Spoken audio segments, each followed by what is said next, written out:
All right, here we go. Here we go.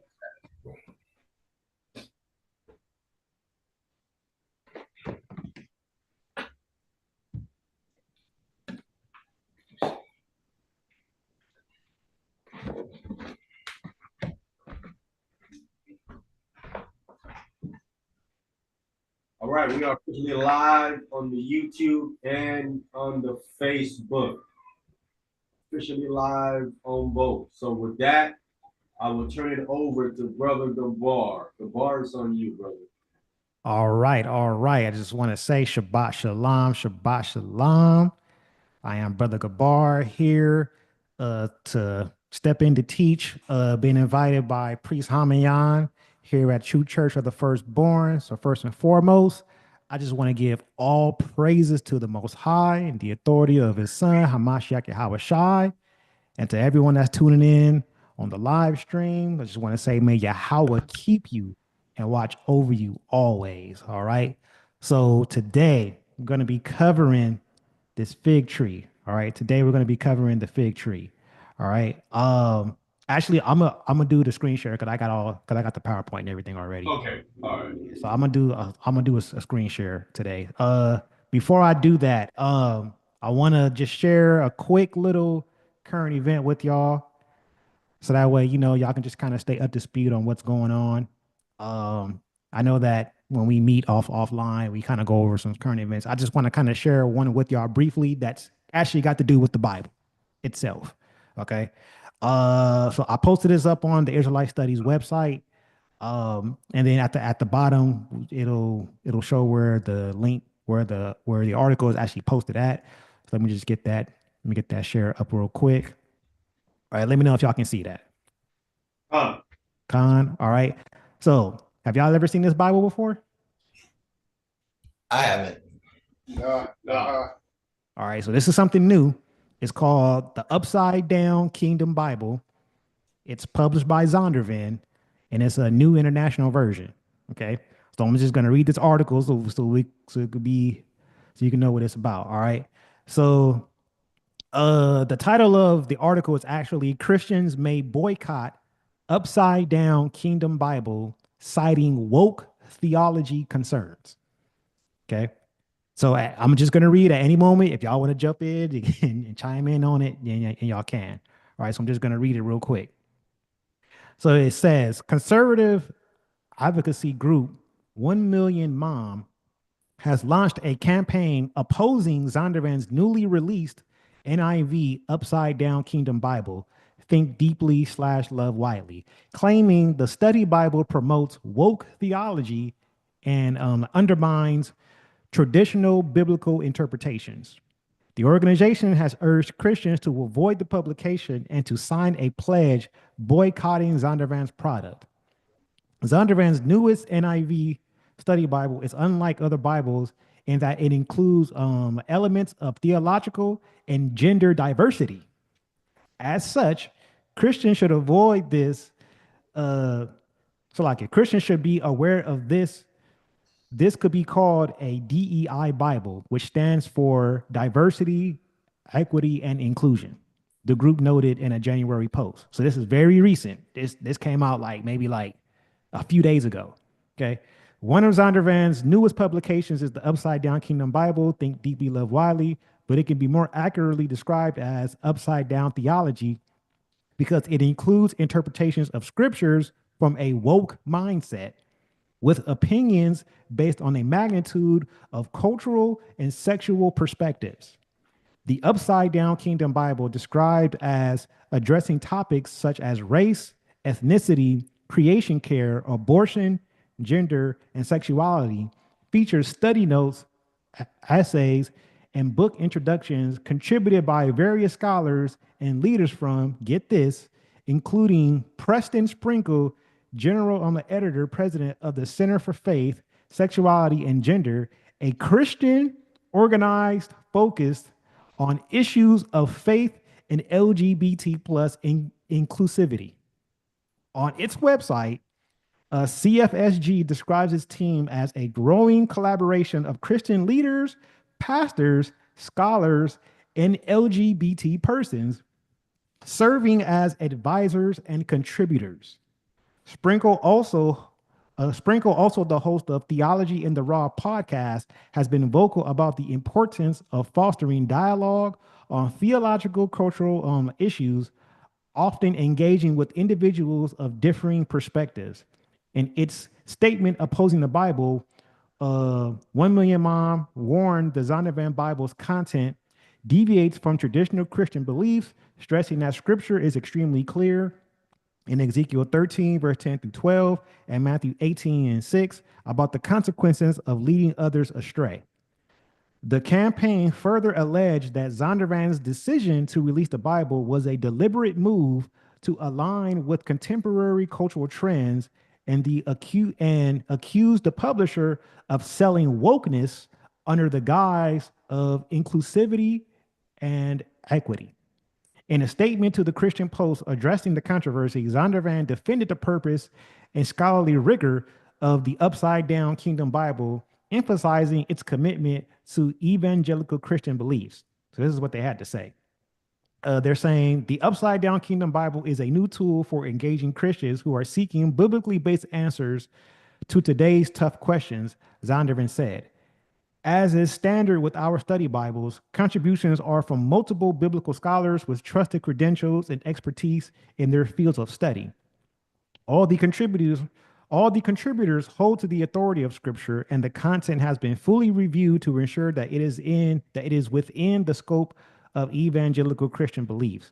The publisher also reiterated that the study Bible aims to provide thoughtful commentary on modern challenges while remaining grounded in Scripture. In turn, 1 Million Mom encouraged Christians to sign its pledge against the study Bible, asserting that it poses a spiritual risk. The group also urged Zondervan to reconsider publishing materials that they believe lead others astray. And then this is them being quoted. It says, I encourage you to join 1 Million Mom in letting Zondervan know that we are not buying what they are selling. Sign our pledge to Zondervan stating that you will stay away from the Upside Down Kingdom Bible, the group said. This is not the first time Zondervan has come under fire for publishing works that critics say capitulate to cultural pressures. In 2011, the update to the NIV Bible sparked controversy among conservative Christians, including the Council on Biblical Manhood and Womanhood and the Southern Baptist Convention, due to the use of gender neutral language. For example, phrases like brothers were changed to brothers and sisters when the context implied a mixed audience. However, research professor of New Testament studies at Dallas Theology Seminary, Daryl Bach, told the Christian Post at the time that critics were investing too much in the gender neutral issue. They don't like the idea of neutral translations as a whole. If someone announces what they're doing, then it's automatically read as being a capitulation of the culture, he said. Dr. Richard Land, then president of the SBC's Ethic and Religious Liberty Commission, told Christian Post at the time that he stood by the denomination's resolution despite Bach's claim that critics had been unfair. And the end quote is, you can't be too careful when dealing with the holy word of God, said Land, who's also the executive editor of the Christian Post. All right. And then that's the link that it comes from. So brand new Bible that they're trying to put out. This is coming from Zondervan. This is one of the leading Bible publishers that's been around for a while. They're putting out a Bible. Well, they put out a Bible rather that's aimed to attract the audience of those who have a woke theology. And we know woke theology deals basically with the LGBT community. All right. So I'm gonna yield there. If y'all got any comments, questions about it, now anything y'all want to say? I can tell what kind of Bible it is just by the name. Upside down. It's an upside down Bible. And backwards. Can we see inside the Bible or no? Maybe on Amazon you can. Not from here though. Okay. Because they do have it on sale on Amazon. But yeah, so I know Amion, you had text me about how Satan is infiltrating more and more, man, and we see this happening more and more and more, man, is just getting into the Israelite community, man. Like these these devils that own these Bible publications, man, they putting out Bibles like this, man. This is the time that we live in now. Uh, Don't the Zandervan, it got a Bible dictionary, right? Yeah, the compact Bible dictionary, the same one that we use that shows Ham how it's not the Negroes. Yeah, that's their publication. Mm. Mm-hmm. they Yep. just trying to get paid, bro, from the LGBT community. That's all. Yeah, yeah. Yeah, It's a gimmick. pretty much. Mm. Pretty much. Pretty much, man. They just looking for a way to come up. So they trying to figure out a way to include them into so that way they can, because Bibles, people, a lot of people are still buying Bibles even if they don't go to church. They're still buying Bibles. So they trying to figure out a way to capitalize on it. 'Cause this is the number one selling book of all time. Yeah, I was just about to say that. Yep. They buying them without reading them. God. Yeah. Yeah. They buying it, but yet they're not reading it. I was just gonna say they buying them for sure, just for show. I mean, I They mean, buying them just to say they got them. yeah, yeah. I mean, it does have a nice little cover, all that. I like this cover. It's leather. It's got the two ribbons. But I mean, first of all, it's an NIV, and I wouldn't even buy an NIV. I would never buy an NIV. That's known as a thought for thought translation. It's not a word for word translation. So it's already going to be inaccurate in its translation. And as we was reading it in the article, they put out a Bible that tried to be more gender neutral, but that's because they're not dealing with a word for word translation. They're reading a context, and when they feel that, oh, this is talking to men and women, where it says brothers, they'll just change it to brothers and sisters. They'll just change it. So yeah, but this is what Zondervan has put out recently. So I just wanted to share that with y'all so that way y'all can be up to date on what's going on concerning Bibles that are getting put out. All right. That being said, if nothing else needs to be said, we're gonna move over into this fig tree lesson for today. Uh, Make sure y'all can see that. All right. All right. Did that come up? Fig tree. Oh. All right. All right. So the fig tree. All right. So just want to put this out there. Israelite studies. If you haven't, please, please, please support the ministry. Subscribe to the YouTubes. Follow the social medias. Just type in Israelite studies. If you brothers haven't done so, please do so. The brother priest Amyan, he sits on our council as one of the elders that we call in for examination as we are studying various topics. So definitely support the ministry, man. And it's as simple as just following the social media, so that way we can monetize it. You don't have to give a dime at all. Just a click of a button. All right, and that'll help us further this ministry. All right. So the fig tree, the fig tree, the fig tree. All right. So we're gonna be going over this. We're gonna start with the first scripture. All right, Proverbs chapter 27, verse 18. All right, Proverbs 27, verse 18. As soon as everybody has it, if y'all gonna flip to it, let it be known, and then whoever's gonna read it, we can kick it off. I'm there. All right, let's go ahead and let's get it. Proverbs 27, verse 18. Come. Proverbs chapter 27, starting at verse 18. Whoso keepeth the fig tree shall eat the fruit thereof. So he that waiteth on his master shall be honored. Okay, so whoso keepeth, keep in Hebrew is the word shamar. So whoso guards or protects the fig tree, you're gonna eat the fruit thereof. Okay, and then it finishes out and says that so he that waiteth on his master shall be honored. And we know that our master is Hamashiach Yahweh Shai. Okay. So that's how we receive our honor. And we're going to see how this ties into the fig tree more as we get into this, because this directly ties to the fruits of the spirit. It directly ties to what comes out of your mouth and how you speak.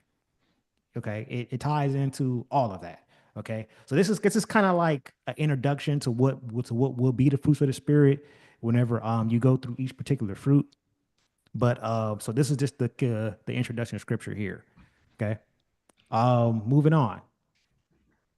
All right. So now this is the Hebrew word for fig, for fig tree. All right. So the Hebrew is H8384. It's pronounced ta'ana, or I mean Salakia. Ta'an. This definition is coming from the ancient Hebrew lexicon Bible dictionary. All right. So Izar, can you read that on the screen? Con, the tree or fruit, a desirable and prolific fruit that must be searched for, as the fruit is green, blending in with the leaves, making it difficult to see. Okay.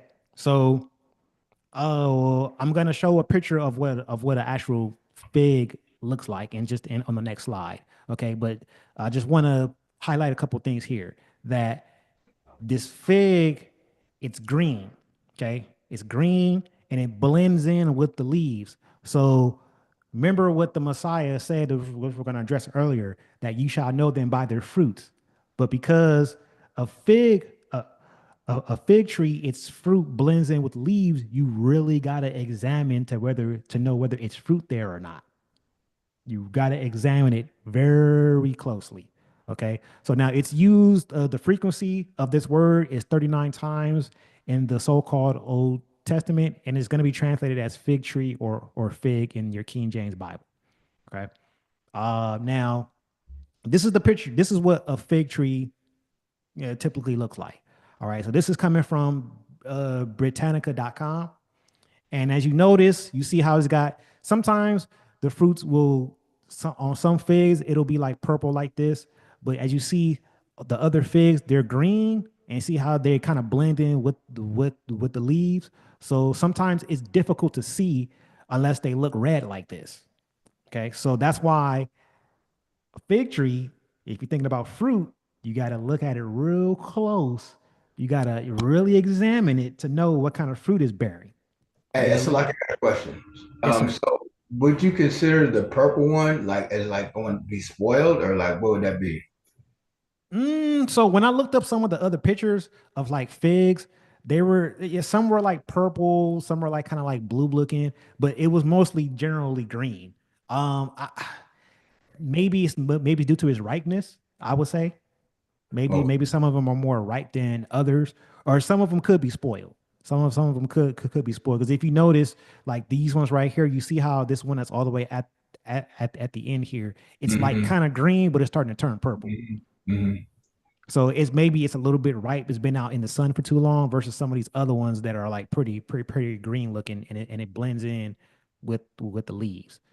Because the reason why I asked that, I started looking at the figs like when we did this when you just listened over what you wanted to them. So when I started looking at the figs, I was wanting to get the really green ones, but they never really had the really green ones. They had the ones that was turning like I guess purple, but they never had the real green ones in the store. Oh, in the store. Yeah, in the store, yeah. So like Ah, they were either purple or they were turning purple, the ones that they were selling there. so maybe by that time that they get to the store, they're probably like super ripe already and it's ready to Oh, be consumed. But when it's first growing on the tree, you see what kind of fruit is bearing. So it's actually green at first. God. I've never personally, I don't buy figs, but I've eaten like fig Newtons, and I know inside of a fig Newton that little the fig inside there is usually like purple looking. Right, right, right. Sometimes they'll mix it with strawberry and so on and so forth. But yeah, it is usually like a dark purple. But I'm assuming that that's when it reaches its full ripeness and it's ready to be consumed. Okay, Now the reason why I kind of went with the one that had a lot of green in it is because of this next scripture here. Okay. okay. All right. Songs of Solomon, chapter 2, verse 13. All right. Whenever you got it, you can go ahead and read. Yeah, I got this one. I just wait for everybody to get there though. So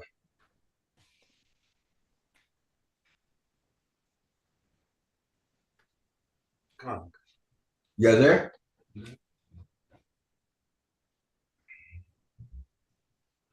Tony's still looking. Okay, no problem.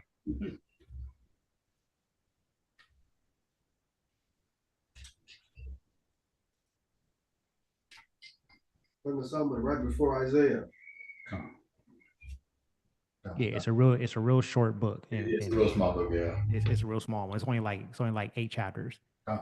All right, he there. He there. Okay, cool. Written from the book of Songs of Solomon, chapter 2, verse 13. It reads, "The fig tree putteth forth her green figs." So you see green figs. Yes. So we see there, whenever they're growing, they do start coming out green. Go ahead. And their vines with the tender grape give a good smell. Arise, my love, my fair one, and come away. Okay. So we see that green, you see that these fig trees, they do put forth green figs. Like the brother Anatanya saying that eventually they do turn purple. And as we saw in the last picture, that they do turn purple. But they start out being green. Okay. So the fact that it blends in with leaves, you gotta closely examine to know for sure if that tree is bearing fruit. Just simply put, you got to look real closely at it to know for sure. All right. So that's a concept that we should implement into when we're examining in individuals. You got to pay close attention to see what kind of fruit that they're bearing. Okay. Because it could just be some leaves. They may not have no fruit at all. All right. And I'm gonna say this as we go forward. Um, when you're examining a person, they're either gonna have good fruit, corrupt fruit, or no fruit at all. They're just going to be completely unfruitful. Okay. So it's going to be one of the three that they fall in. It's either they got good fruit, they got corrupt fruit, or no fruit. All right. Now let's continue on. We're going to go to the next scripture here. All right. This is Luke 21, starting at verse 29, and we're going to finish at verse 31.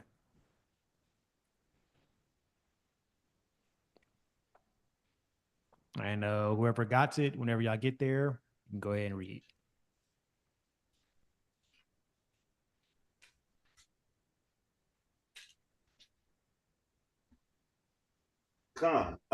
Luke chapter 21, starting at verse 29. And it reads, "And he spake to them a parable. Behold, the fig tree and all the trees. Go ahead. When they now shoot forth, ye see and know of your own selves that summer is now nigh at hand." All right. So Hamashiach Ahawashai is letting us know in a parable to behold the fig tree and all the trees. So now when they now shoot forth, meaning when they start to bear fruit, you know yourselves that summer is now nigh at hand, because we know that when fruit starts to come into its season, it starts in the spring, you start to see the fruit coming alive, and then by summer you got a full harvest by the time it's summer. Okay. And then you got to hurry up and harvest all that fruit before the sun burns it up. Okay. So let's pick it up at verse 31. Verse 31. "So likewise, ye, when ye see these things come to pass, know ye that the kingdom of God is nigh at hand."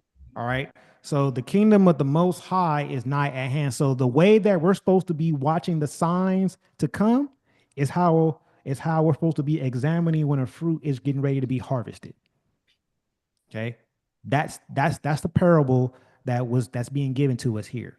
The same way a fig tree and trees begin to bear fruit in its season is the same way we know that we should be looking at how prophecy is getting ready to come to pass and that the kingdom of the Most High is at hand. So the fruit that's supposed to be the fruit that's supposed to symbolize that the kingdom is getting ready to come is when we know when we see, all right, the fruit that we see coming from people, the behaviors, the actions from people. All right, what kind of fruit is it bearing? All right, is it bearing this kind of fruit? Is it bearing that kind of fruit? Is it evil? Is it wicked? Is it righteous? Is it unrighteous? Like that's what we're supposed to be examining to understand how close we are to getting to the kingdom. It's by the fruit that people are bearing. Okay, so not saying that we don't study timelines, we don't study history. I'm not saying we don't study any of that, but a key component to understand prophecy coming to pass is to see the fruit that is bearing in its time. Any questions? All right, I'm gonna take the silence as a no, and we'll continue on. All right, so this is Judges chapter 9. We're gonna go to the book of Judges chapter 9. We're gonna start at verse 8, and then we'll conclude at verse 15. So Judges chapter 9, and we're gonna start at verse 8. Whenever you got it, you can go ahead and read. Oh man, y'all are moving slow. It's a little lengthy, so we're gonna take a little time with this one. Okay, they moving slow. When we was up in the class, when the teacher called it, we called it right behind him. Come on. We got Judges chapter 9, verse 8. I got it.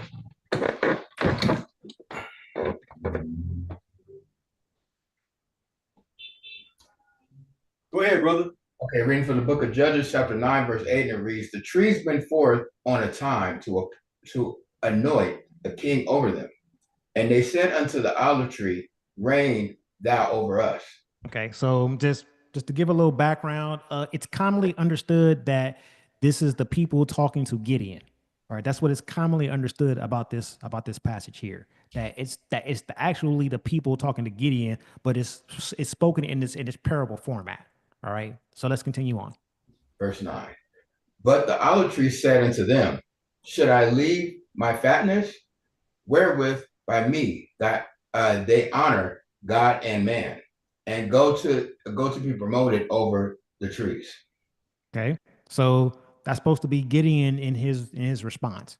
Okay, because we know what the law states about we're not supposed to be setting up a king over us, but if it's gonna happen, of course, it's got to be someone of the nation of Israel. It can't be a foreigner. It can't be someone of another nation. Okay. So again, it's commonly understood that this is the people speaking to Gideon, asking Gideon to basically be their king. Okay, go ahead. Verse 10. And the tree said to the fig tree, come now and reign over us. Go ahead. Verse 11. But the fig tree said unto them, should I forsake my sweetness and my good fruit and go to be promoted over the trees? All right, because if that tree has to be promoted over other trees, that means that it's gotta stand up. It's gotta actually be taller than the other trees, and it's gotta actually be over the other trees. So it may lose some of its sweetness because it's growing bigger and bigger and bigger. So it's getting spread thin, and it's losing its sweetness because it's getting spread thin. Rather than just stay in the humble position and maintain that sweetness. Okay, go ahead. Verse 12. Then said the trees unto the vine, come now and reign over us. All right, go ahead. Verse 13. And the vine said unto them, should I leave my vine, which cherisheth God and man, and go to be promoted over the trees? Okay, so the same analogy is being repeated over and over and over. It went from fig tree to olive tree to the vine, and then now we're gonna read verse 14. So we see that if this is Gideon is trying to remain humble. It's like, you want me to leave this position that I'm in to come be a ruler? You want me to leave the sweetness and want me to stop being, being in this humble, lowly position to come rule over you guys? All right, go ahead. Verse 14. Then said all the trees unto the bramble, come now and reign over us. Go ahead. Verse 15. And the bramble said unto the trees, if the truth ye anoint me king over you, then come and put your trust in my shadow. And if not, let fire come out of the bramble and devour the cedars of Lebanon. Okay. So now he concludes and it says, and the bramble said unto the trees, if in truth ye anoint me king over you, so if you want me to be a king, then you need to put your trust in my shadow. And we know how a tree, it'll cast a shadow over a certain place that is located at, and then you would dwell under that to get shade, if on a hot day, if it's raining, if it's sunny, if it's cold, if it's whatever. So if you want me to be a king, then you need to put your trust in my shadow. And we know how a tree, it'll cast a shadow over a certain place that is located at, and then you would dwell under that to get shade, if on a hot day, to get rest and so on and so forth.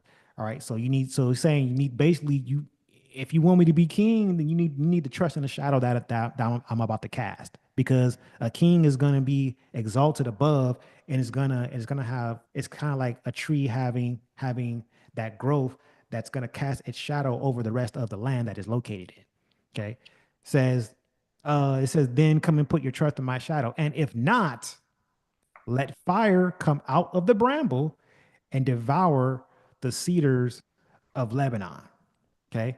So that fire coming out of the bramble, who's responding to this question about having authority and rulership over the other trees or over the other people. Okay.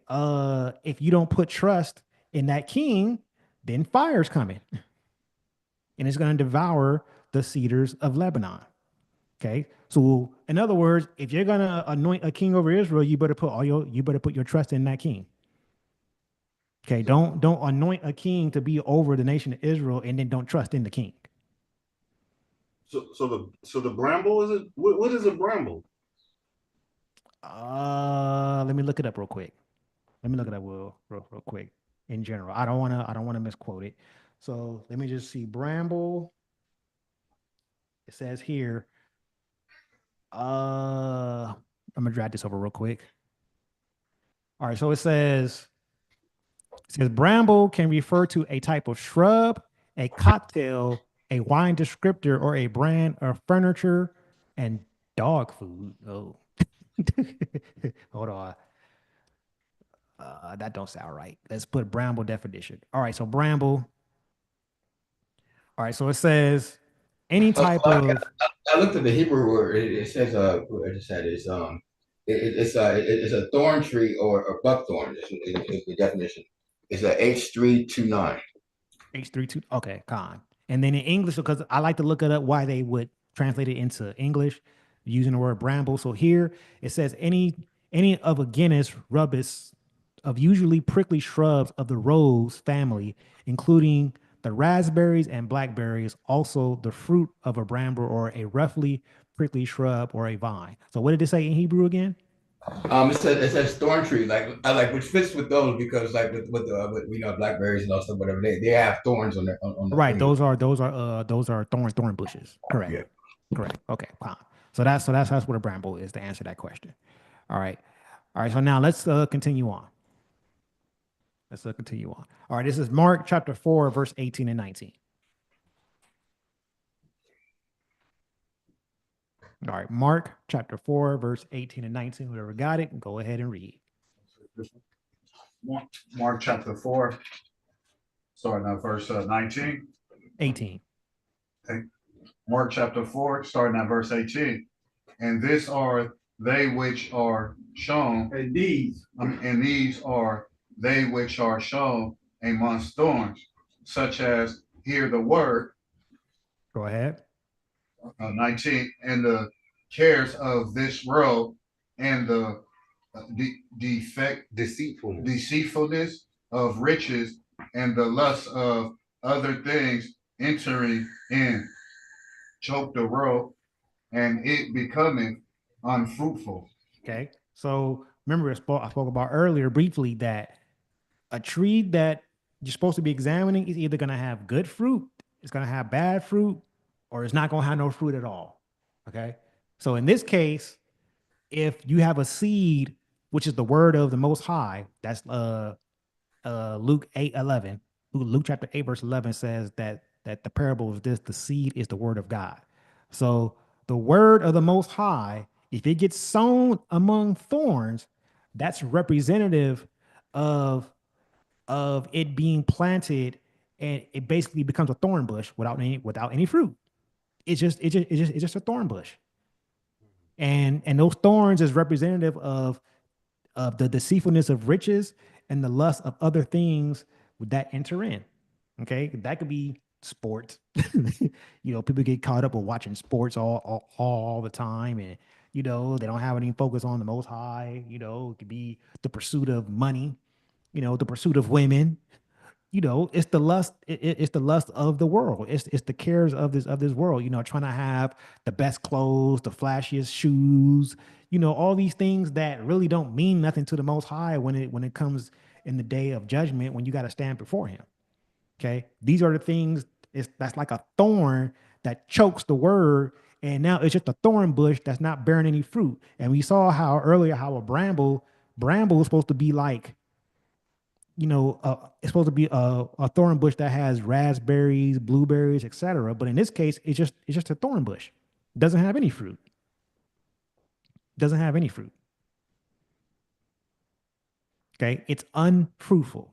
Unfruitful. All right. So now continuing on, let's look at the Wisdom of Solomon, chapter 3. We're going to read verse 11. So first let's read verse 11. So Wisdom of Solomon in the Apocrypha, chapter 3, starting at verse 11. And when you got it, let's go ahead and let's pick it up.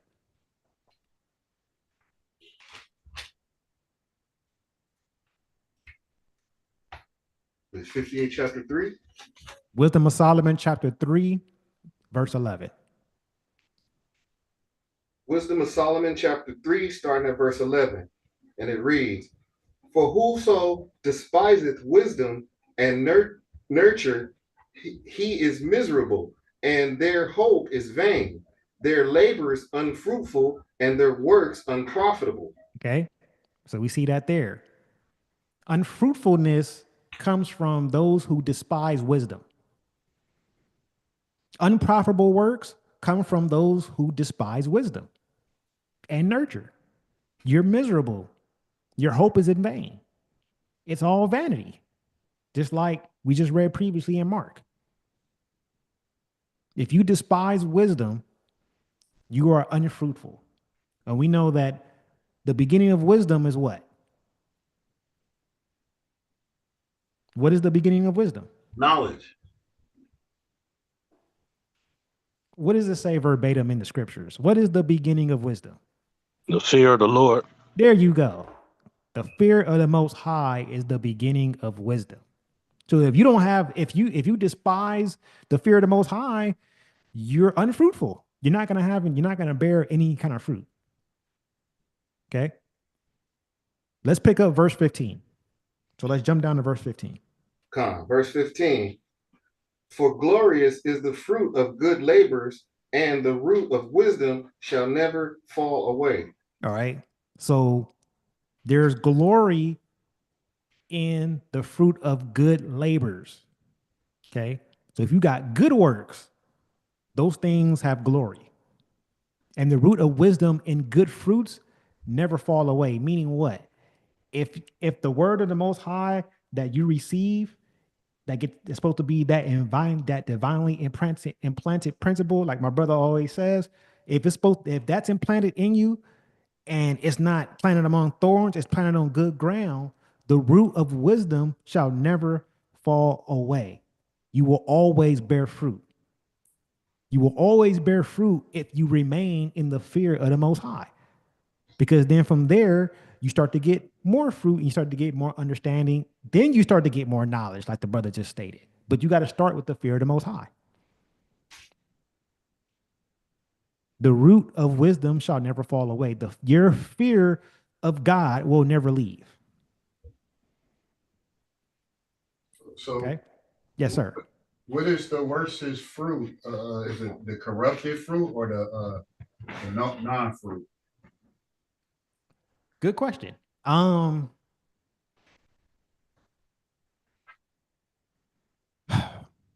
What do you say, Amiyan? Because I say if you ain't got no fruit at all, that means that you ain't doing nothing. Like you haven't done anything if you don't have any fruit. I mean, because you can have fruit and then it turns sour. It may start out good, but then it goes bad.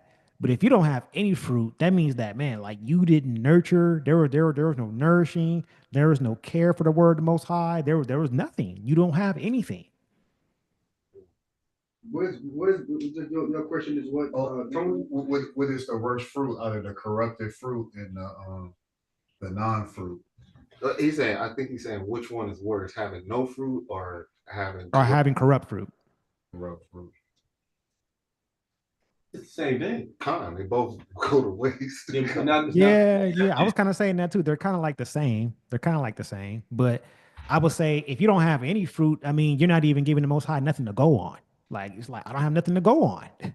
But listen, the Most High say he wants the first fruits. Mm-hmm. That's what he said he wants, not the second or the third. Right? So if you got corrupt fruit, your corrupt fruit is even worse than the second and third. At least those are fruit, but those are no. So he don't even want that.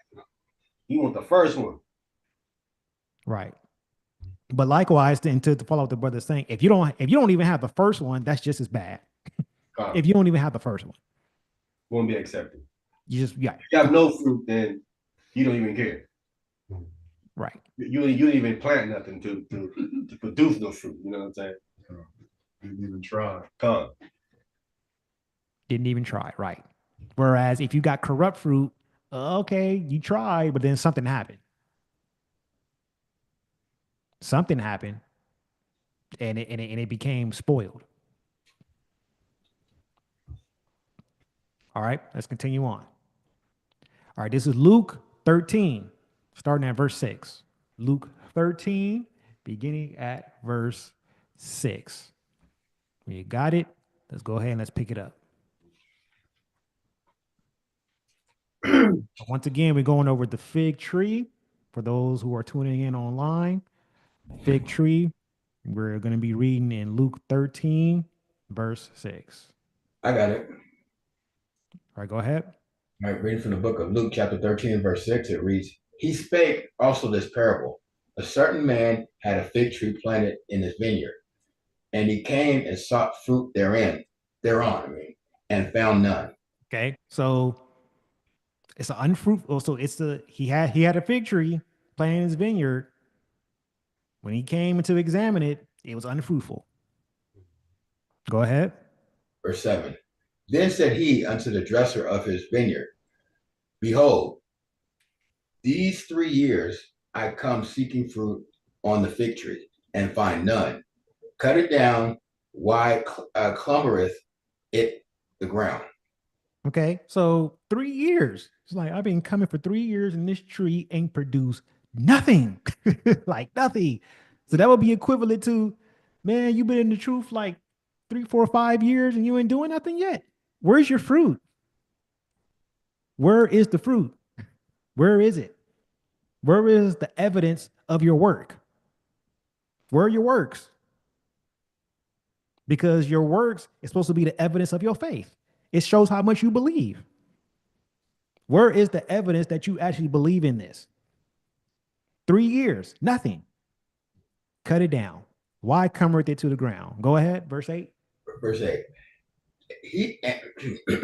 And he answered and said to him, Lord, let it alone this year also, till I shall dig it out, and dig it about it, and dung it. All right. So now he's like, all right, let's give it another year. Let's give it another year till I shall dig about it and dung it. Just give it one more year. Let's give it a little bit more time to see if it's going to bear fruit. No, not dung it. Dung it. Yeah, dung it. Yeah, D-U-N-G is dung. Yeah, dung it. Con. He's putting fertilizer, right? Fertilizer or something on it. Yeah, dung it, not dug it. Yeah, dung it. Yeah. So you're right. So till I dig it about and dung it. So yeah, like the brother said, like so basically turning it so basically trying to fertilize, like the brother said, they're trying to fertilize it. All right, let's see if we can let's see if we can give it some help. Let's give it another year. Let's see if we can give it some help. Okay, because sometimes you might be in this walk for a minute, and you really don't know what to do. You really don't know what to do. Like, man, what am I supposed to be doing? Sometimes it happens. Like, you don't know what your position is in the body of the Messiah. You don't know if you're supposed to teach, you're supposed to evangelize, you're supposed to prophesy, you're supposed to do this, that. Like, you really don't know. Sometimes people don't know what their talent is. Sometimes people don't know. They don't know what they've been blessed with what abilities to do. They got to figure it out. All right. Give us some more time. Let's fertilize it. Let's see what comes about. All right, verse 9. Verse 9. And if it bear fruit, well, and if not, then after that thou shalt cut it down. Okay, so Look, all right, after about a year of us giving it some help, if it bears fruit, all praises. Mhm. All praises. Cool. Yeah, he came finally came along. That person or that tree is finally bearing fruit. If not, chop, chop, chop. Chop, chop, chop. You gotta go. You gotta go. So time will be given, but if you're not bearing no fruit, you gotta go. If you need a little help, okay, let's fertilize it. Let's give it a little help. You know, if that don't work, you gotta go. Didn't John the Baptist say that for every tree that don't bear good fruit should be chopped down and thrown in the fire? Con, we're gonna be reading that real soon. Con. I'm glad you brought that up. We're definitely gonna be going into that. So right now, so that's dealing with the corrupt fruit. This is dealing with no fruit. This particular part dealing with no fruit. What you just quoted is gonna be dealing with corrupt fruit. All right. So let's continue on. Hey, Gabar, can I say something right here? Yes, sir. Verse number 7 is what people used to use back in the day, or some of them still use it today, to say Christ's ministry is 3.5 years. Because of his 3 years here that he came and he found no fruit, they think this is referring to the Messiah's ministry. That's 3.5 years. Which again, it's wrong. It's incorrect. This is not referring to that. When you Wait, for real? Wait, seriously? yeah, They will use that. they go here and they say this is referring to his ministry. If you ask him to show a verse, his ministry 3.5 years, it'll take you right.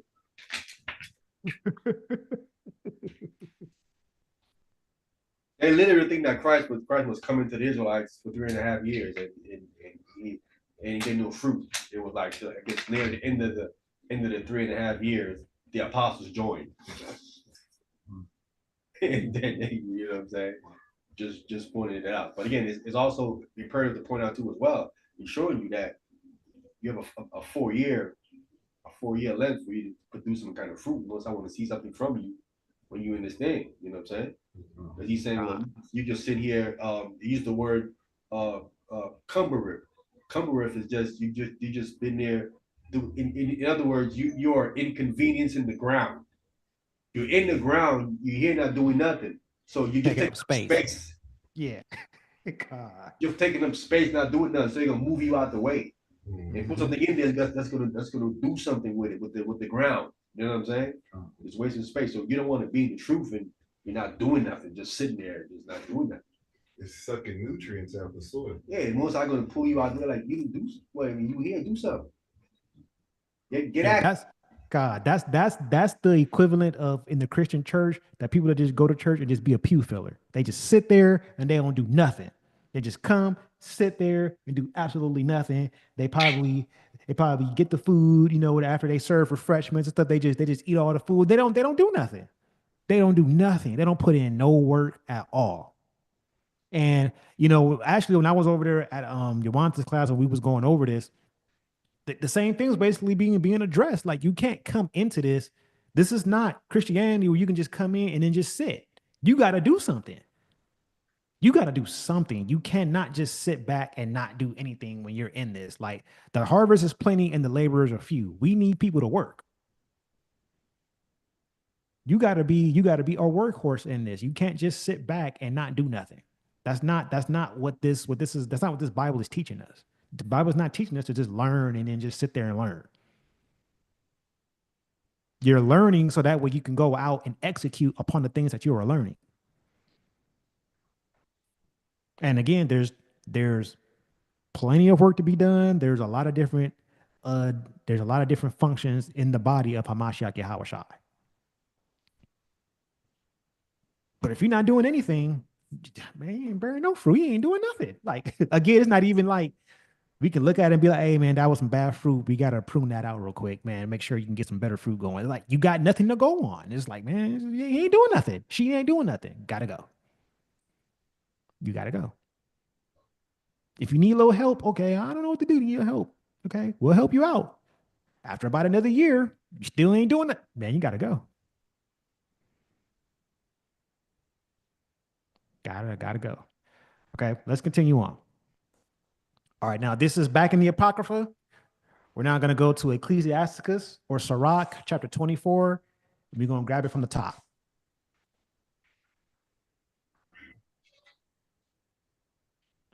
Sirach, Ecclesiasticus, in the Apocrypha, chapter 24, beginning at the top, verse 1. Got it. I got it. Go ahead. Ecclesiasticus chapter 24, verse 1. Wisdom shall praise herself and shall glory in the midst of her people. Okay, so wisdom. Remember, wisdom is the principal thing. Therefore, you're supposed to be getting wisdom. And with all you're getting, get understanding. Remember, the root of wisdom, if you operate in the fear of the Most High, that wisdom is never going to fade away. It's glorious, and it's going to praise herself in the midst of her people. Verse 2. Verse 2. In the congregation of the Most High shall she open her mouth and triumph before her power. Before his power. Powers. That's right. All right. So in the assembly of the Most High, wisdom is gonna speak, and it's gonna triumph before his power. All right. So again, if you are operating in the fear of the Most High, that's the beginning of wisdom. That's the first step of wisdom, and to be accepted. It's the first step to be accepted, is to operate in the fear of the Most High. All right. That's gonna be triumphant in the power of the Most High. It's just you simply fearing him. All right, verse 3. Verse 3. I came out of the mouth of the Most High and covered the earth as a cloud. Okay, so we know that wisdom is within the power of the Most High, and as it states, it covers the earth as a cloud. Go ahead. Verse 4. I dwell in high places, and my throne is in the cloudy pillar. Right, it dwells with the Most High. Wisdom dwells with the Most High. Go ahead. Verse 5. I alone can pass the circuit of heaven and walk in the bottom of the deep. All right, so it was there during creation. Go ahead. Verse 6. In the wave of the sea and in all the earth and in every people and nation, I got a possession. All right, so because at some point or another, all the nations knew about the Most High. At some point or another, when you read this Bible and study, at some point, they all knew about the God of Israel. Okay, before the flood, after the flood, people know about the God of Israel. Okay, so it possesses the thoughts of all the nations, even if they worship other gods. It still has a possession even in the thoughts of the other nations. Okay, the power of the Most High is in all the earth. Verse 7. Verse 7. With all these I sought rest, and whose inheritance shall I abide? Okay, so let's find out where wisdom sought inheritance and rest at. Okay, verse 8. Verse 8. So the creator of all things saved me, gave me a commandment, and he that made me caused my tabernacle to rest, and said, let thou dwelling be in Jacob, and their inheritance be in Israel. Okay, so understand this, Israel, brothers, sisters that's maybe tuning in and may hear this later. The creator of all things gave wisdom a commandment to rest and to be the inheritance of Jacob in Israel. Okay, wisdom dwells with us. Wisdom dwells with us. This is why you see Deuteronomy chapter 4, and when it talks about when you keep the commandments of the Most High, the other nations shall say, surely this is a wise people. Because the wisdom of the Most High is inherited by Jacob. It came all the way down from Adam, all the way down to Noah, then Noah to Shem, and then Shem down to Abraham, then to Isaac, and then to Jacob, and then from Jacob to his 12 sons. And from there, you get the nation of Israel. Wisdom came down all the way through that and found rest in the nation of Israel. That's why he showed off his word unto Israel, his laws and statutes and his judgments unto Jacob. I know I'm not quoting it correctly, but he showed his word unto Israel. He have not dealt so with any nation. So the other nations, they haven't gotten the inheritance of wisdom like Israel has, knowing his laws, his statutes, his commands, his judgments, his blessings, his curses. None of that didn't go to no other nation. It went to Israel, but it had to come all the way down from Adam again to Noah, then from Noah to Shem, then to Abraham, Isaac, and Jacob, and then from Jacob to the 12 sons. All right, verse 9. Verse 9. He created me from the beginning and before the world, and I shall never fall. Fail. Fail. All right. So wisdom was created from the beginning before the world. Okay. So even before we read in the beginning was the heaven and the earth, wisdom was already there. Wisdom has a beginning even before the beginning that we read in Genesis. And that was given to Israel. So even the thing that was present even before the world came into being, this same thing is so ancient, yet it's given to us, his people. All right, verse 10. Verse 10. In the holy tabernacle I served before him, and so was I established in Zion. In Zion, right. So in the holy tabernacle, that whether it be in the wilderness or whether it be in the temple that Solomon built, okay, wisdom is there. The power of the Most High is there. It was established in Zion. All right, verse 11. Verse 11. Likewise in the beloved city he gave me rest, and in Jerusalem was my power. And we know that. We know that that's where the Most High placed his name at. He placed his name in Jerusalem. Once the Israel became a nation and they crossed over the Jordan and all the land got divided to the 12 tribes, we know that Israel was chosen where the Most High will place his name, and that's where the temple eventually will be set up at, the Ark of the Covenant, and so on. Okay. All right, now verse 12. Verse 12. And I took root in an honorable people, even the portions of the Lord inheritance. All right. So wisdom is just not something that it just comes over us and it covers us like a blanket. No. If it's going to take root, that means it's implanted. It's inside of you. It's not covering you. It's inside of you. The fear of the Most High, wisdom, it's inside of us. It takes root in the people. It's not just something that covers you. It actually gets implanted inside of you, like the brother has stated in times past, a divinely implanted principle. All right, verse 13. Verse 13. I was exalted like a cedar in Lebanon, which is Lebanon. Lebanon, okay. And as cypress tree upon the mountains of Hermon. Of Hermon. All right. So I was exalted like the cedar in Lebanon, which is Lebanon, and as a cypress tree upon the mountains of Hermon.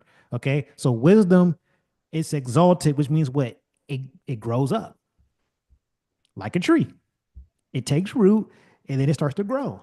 So it becomes exalted like cedar or like a cypress tree or like a cypress tree, Salakia, okay, upon the mountains of Hermon. It was also exalted in this form, verse 14. Verse 14, I was exalted like a palm tree in Enegad, and as a rose plant in Jericho, as a fair olive tree in a pleasant field. and grew up as a plant tree by the water. Right, as a plane tree by the water. Okay, so it was exalted like cedar, like cypress, like a palm tree, like a rose plant, and like a fair olive tree. Okay, so and remember, it's implanted into the people. This is why we're like trees, big trees, olive trees. This is why when you read in Jeremiah 11, it talks about the broken branches, how that's representative of of of the nation being broken and being scattered. This is why those analogies, similitudes, and parables are used in that form, because wisdom is implanted in us like the same. So we, the people, are like trees. And what kind of fruit are you bearing as a tree? Are you a tree that's bearing good fruit? Are you a tree that's got some corrupt fruit full of bugs and nobody wants to eat it? Nobody wants to partake of it? Or do you have any fruit at all? That's got to be uprooted after about 4 or 5 years. Okay? Because the wisdom is supposed to be in you. And remember, the seed is the word of the most high, which contains the wisdom. It's supposed to be implanted in you. And it's supposed to be bearing fruit. That's its job. Okay. But what kind of soil or ground are you that seed has been implanted in? That's the question. Okay. Because remember, we come out of what? Out of the dust of the earth. Adam was formed out of the dust of the ground, out of the aratazah. That's where things get planted. It gets planted into the ground. So likewise, the word of the Most High is implanted in us, and it can grow. Or does it grow? It's the question. Does it grow? Because that's contingent upon you.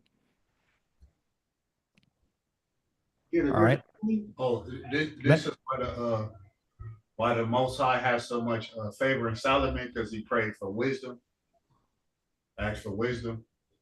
Yes, sir. Yes, sir. Yes, sir. You asked for wisdom, and in the wisdom that Solomon received, it grew in abundance. He asked when he asked for wisdom, he's asking for that divinely implanted principle to actually take root and to grow in abundance. Yep. Con. Con. All right.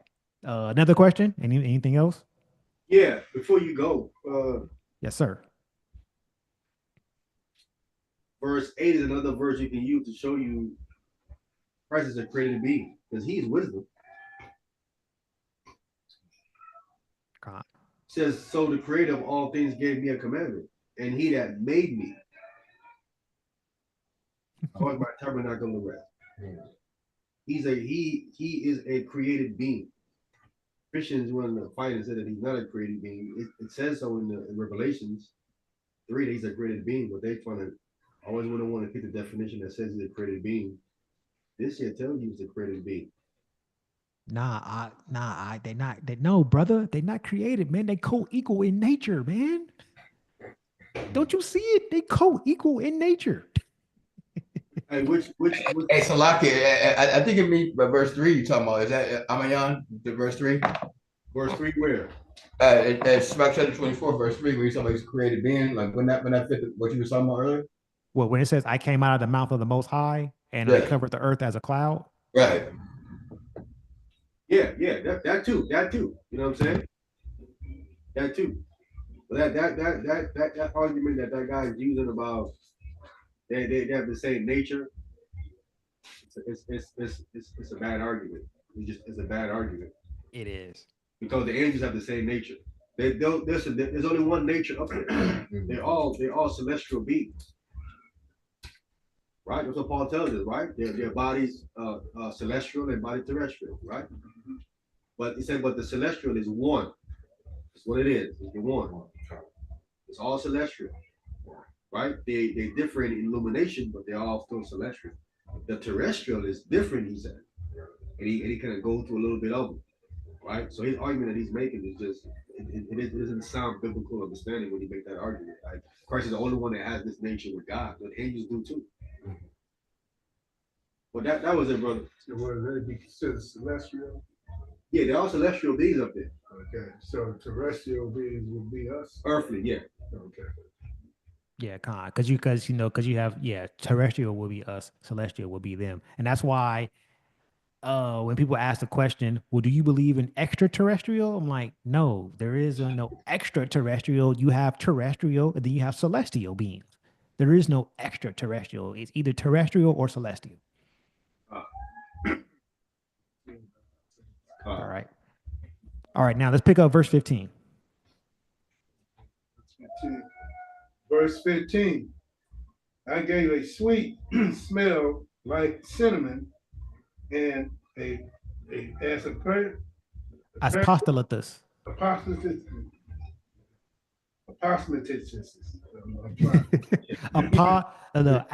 Aspalatus. asparagus, and I yield a pleasant odor like the best myrrh as a Galbanum. gababanum and onyx and sweet Storax. storax, and as the palm of Fume. fume of frankincense and the tabernacles. Okay. So this is what wisdom is supposed to do. Okay. So if wisdom is supposed to be sweet smelling like this, and it's supposed to be implanted into you, people should not hear and see you speak, hear you speak and see your behaviors and view you like something something that stinks. It should be pleasant. You should be pleasant to people when they hear you speak and they see your behavior, because it's supposed to be like a sweet smell. Go ahead. Verse 16. Yes, sir. Verse 16. As I tramping As the turpentine tree, I stretch out my branches, and my branches are the branches of honor and grace. Okay. Again, if wisdom is in you, this is what it should be. At the turpentine tree, your branches are supposed to be stretched out, and the branches are supposed to be of honor and grace. So you're supposed to have honor and grace if wisdom is implanted in you. Go ahead. Verse 17. Verse 17. As the vine brought I forth pleasant savior, and my flowers are the fruit of honor and riches. Okay. So as the vine, wisdom brings forth pleasant savor. And wisdom also is like flowers, which are the fruit of honor and riches.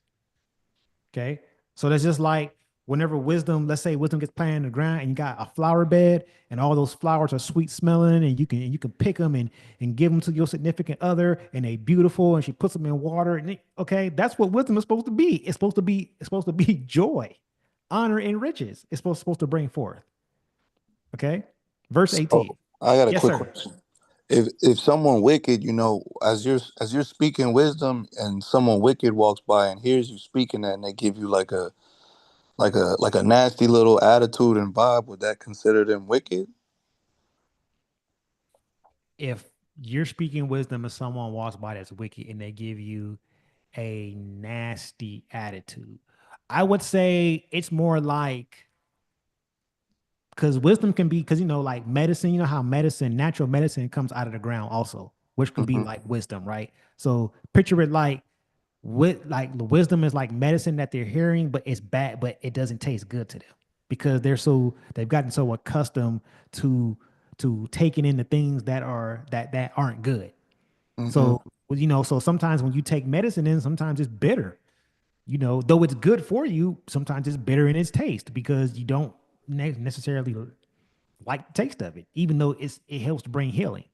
So Okay. sometimes bringing healing means it can sting. Okay. It's gonna sting a little bit. Oh, you want to say something else? Oh no, that was it. Sorry. Okay, yeah. All right. Any other questions? All right. Let's get where are we at? Verse 18. What happened? Was you finished here? No, we're at verse 18. He wants verse 18. Verse 18. I am the mother of a fair love and fear and knowledge and the holy hope. I therefore bring eternal. I am given to all my children which are named of him. All right. And we know the children who are named after the Most High, Israel, Yasharallah, Prince of the Power. Okay. So a mother of fair love and fear and knowledge and holy hope. Okay. So you want to know about fair love, you want to know about fear, you want to know about knowledge, set apart hope, wisdom. And this same wisdom is eternal. And it's given to the children who are named after him. So you should have it. You're supposed to have it in you. All right. A couple more verses, and then we're going to move on. All right. Verse 19. Verse 19. Come unto me, all ye that be desired of me, and fill yourselves with my fruits. Okay. So if you desire wisdom, you need to get this. Whatever spiritual food wisdom is offering, you need to take in. In other words, you need to read, study, and meditate on wisdom. Because that's how you consume spiritual food. It's through your reading, your studying, through you receiving the proper doctrine and the teachings, the instructions, and through you meditating. That's how you take in this spiritual food known as wisdom. All right, verse 20. Verse 20. For my memorials is sweeter than honey, and my inheritance than the honeycomb. Verse 21. Verse 21. They that eat me shall yet be hungry, and they that drink me shall yet be thirsty. Okay. So when you consume wisdom like spiritual food, you thought you was hungry before, spiritually you won't be hungry anymore. If you were spiritually thirsty before, you won't have any more spiritual thirst. You will be satisfied if you consume wisdom and its spiritual food. And again, that comes by way of reading, studying, hearing the proper teachings and receiving those, and meditating upon all of that which you have received. Because the meditation, like I put it like this. I was actually explaining this to my wife earlier when we were going over spiritual food, the actual topic itself. So the doctrine or the teachings, picture that like the cook serving you the food, correct?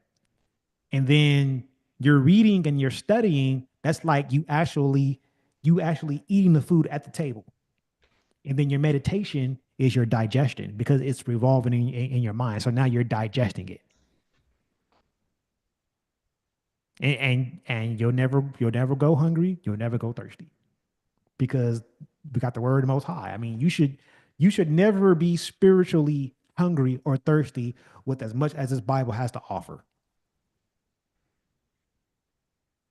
Feeling like, all right, yeah, man, you know what? It's time to eat. You wake up, all right, it's time to eat. What do? You pray and you go read your Bible. All right, I need some dinner before I go to bed. Spiritually, right? What do? You pray, you go read your Bible. And this is why you got lunchtime, what? Noon prayer. You pray, you go read your Bible. you got your 3-course spiritual meal a day. You got it. And that's how you get wisdom. Okay? Let's continue on. All right, now, Hosea chapter 9, verse 10. Hosea chapter 9 and verse 10.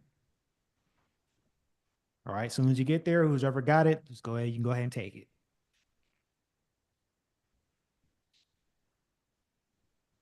I got it. Is everybody there?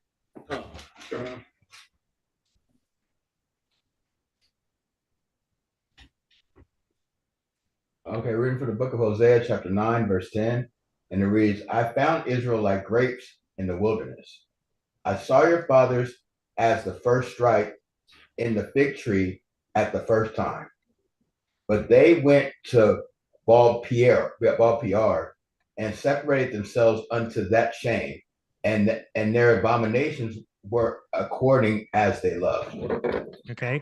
So when the Father found Israel as a nation, when it was founded, it was like grapes in the wilderness. The Most High saw our forefathers as the first ripe in the fig tree at her first time. So Abraham, Isaac, Jacob, Shem, when we read in the book of Jasher about how they were all learning about the laws of the Most High, those were the first ripe in the fig tree. So this is how when you study that and you study it from a genealogical aspect, you see, dang, the Most High was already setting it up to where this was already like a seed line that was getting separated out because the Most High saw that particular seed line like the first ripe in the fig tree, just like when me and Anatanya was discussing earlier when I showed that picture, those green figs. Most High saw Abraham, Isaac, Jacob, Noah, Shem, like those first green figs. First fruits. The first fruits. Our forefathers, the first fruits, Khan. But what happened? As we became a nation, we went off into idolatry. Once we became a nation, not too much long after, we go off into idolatry. And we loved it. We loved it. We loved being in idolatry. And their abominations were according as they loved. Loved it. Loved the idolatry. Who's Baal Pierre? Yeah, Baal Pierre. Baal Peor. Uh, Specifically Baal Peor, I'm not certain of, but the idol Baal that name has been attached to a lot of different pagan deities. Baal Peor specifically, I'm trying to remember which nation worshipped Baal Peor. It was one of the Canaanite nations that worshipped Baal Peor. But the term Baal, which means Lord in Hebrew, so it will be Lord Peor. All right, and it was a deity of one of the nations that Israel was surrounded by that they began to worship. So at Midian and Moab. Midian and Moab. Yeah, that's Numbers 25. Khan, yes, correct. It was Baal Peor in Numbers 25. Khan. Yeah, so Midianites, so the Midianites and the Moabites worshipped Baal Peor or Lord Peor, which was a pagan deity of their nation. And again, they loved it. Israel, in the nation of Israel, once they started going off into that, they loved it. They loved it. Though we were separated out because we were viewed as the first ripe figs on a fig tree. Our forefathers were viewed as such. And I like fig News, man. Them is like one of my top things that I buy because they're actually clean. They ain't got nothing unclean in them. Like and they're good. You just can't eat them during Passover because it's got leavening in it. But outside of that, they're good. Okay. I love fig Newtons, man. I can eat a whole pack of those in like 30 minutes. Probably real fig. You probably like it. Yeah, see, now you're gonna have, man. I'm gonna have to go. Man, where you be getting these figs from? Because I'm gonna have to go. I was getting them from actually they do have an Albertsons in my house, but they're seasonal, so you can get them like a whole. They got them out here, yeah. It's not, like I said, Albertsons like 15 minutes away from me. Yeah. Albertsons they have them, yeah, for sure. Okay, I'm about to go check them out. See if they got some figs. And you said they're seasonal. So it's like around summer, like I guess it's summertime, whatever. Summer. I mean they're out of season now, but like summertime usually get season. Oh, well, that's pretty significant because we just read earlier about how the figs, when they begin to shoot forth, you know that the summer is nigh. So and let you know, like they're kind of like you eat them, man. You get like a little energy boost from them too, bro. ooh, I'm looking. Oh, I'm glad you told me that because I'm looking. Because man, I'm actually looking for an alternative. Because I'm tired of caffeine and all that. I mean, I'll do vitamins, but man, I need something that's gonna give me a real boost of energy, man, so I can get away from this caffeine. So if you're saying Yeah, I mean, figs, the only thing about it is that it's seasonal or whatever, though, man. But it's like, I mean, like a Summer Smith is kind of like a lesson, almost kind of like you give them, almost not really, but that's why I wanted to try it. You know what I'm saying? So like, but I mean, like, I wouldn't depend on it, whatever. But I just want to be able to eat it just because I want the benefit from it. gone, gone. Let's continue on. Let's continue on. All right. Now we're in the Micah. We're in the book of Micah, chapter 7. We're gonna take it from the top. Micah chapter 7 from the top. I'll take this when everybody there is up to so come. All right, you got it whenever you're ready. Go ahead. Come. Micah chapter 7 from the top. Woe is me, for I am as when they have gathered the summer fruits, as the grapplings of the vintage, there is no cluster to eat. My soul desire first the first ripe fruits. All right, so see, Nathaniel, man, you on point, man. When we talk about that summer, that seasonal hours in the summer, we see it again here. All right, so woe is me, or disaster or destruction is me. For I am as when they have gathered their summer fruits at the great gleaning of the vintage. There is no cluster to eat, so there's nothing left. All right, there's nothing left. My soul desired the first ripe fruit, but it's not there. Go ahead. Verse 2. The good man is perished out of the earth, and there is none upright among men. They all lie and wait for blood. They hunt every man his brother with a net. In other words, there are no trees producing good fruit. It's just all bad. There's nothing sweet for to be harvested to go and enjoy. It's gone. And what's left is unfruitful or corrupt fruit. That's what's left in the form of men who lie in wait for blood and are hunting every man his brother with a net. All right, verse 3. Verse 3. That they may do evil with both hands earnestly, the prince asks and the judge asks for a reward. And the great man, he uttereth his mischievous desire, so they wrap it up. Right. Taking payments under the table, getting paid off, corruption. It's just straight corruption from the prince to the judge. It's all corruption, and they're doing it secretly, so they wrap it up. Go ahead. Verse 4. The best of them is a bright briar, the most upright is sharper than a thorn hedge. The day of thy watchman and thy visitation cometh. Now shall be their perplexity. All right. So the best of them. So the best trees have turned bad. Just become a briar. It's become basically a thorn bush. A thorn hedge. So now because of that, the day of thy watchman and the day of thy visitation cometh.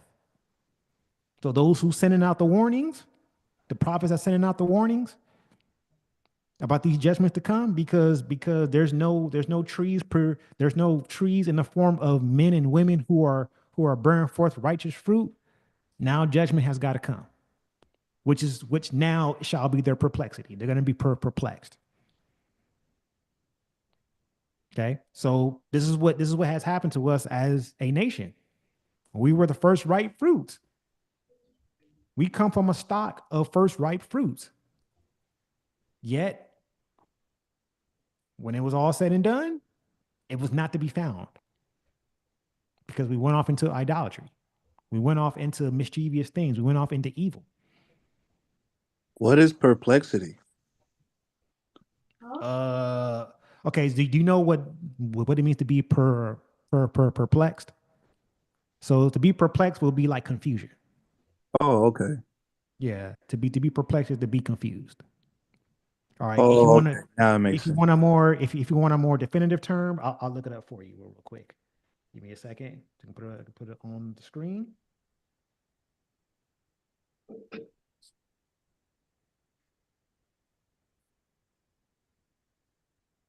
Uh, Perplexed definition. It's like even moment for some reason it's kind of like lagging a bit. All right, so here it is right here. Perplex.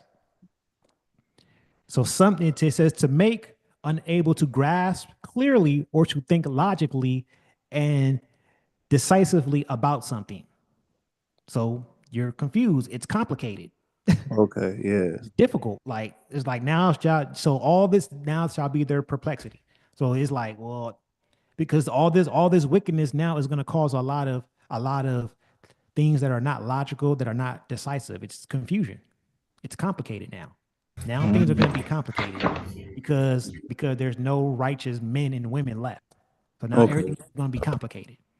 Because remember, it says in First John chapter 5 that the commandments of the Most High are not grievous. But because of this evil, now it's complicated. Mm, Everything's become complicated. This is why now we gotta, in our time, we gotta go back and find all this stuff and search it out. And it becomes complicated at times. We left to speculate on things when it wasn't supposed to be like that. This stuff is supposed to be simple. It's supposed to be very simple. But because of the wickedness and because of this unfruitful or corrupt fruit that gets brought forth by way of people, now there's just a lot of complications and confusion going on. okay.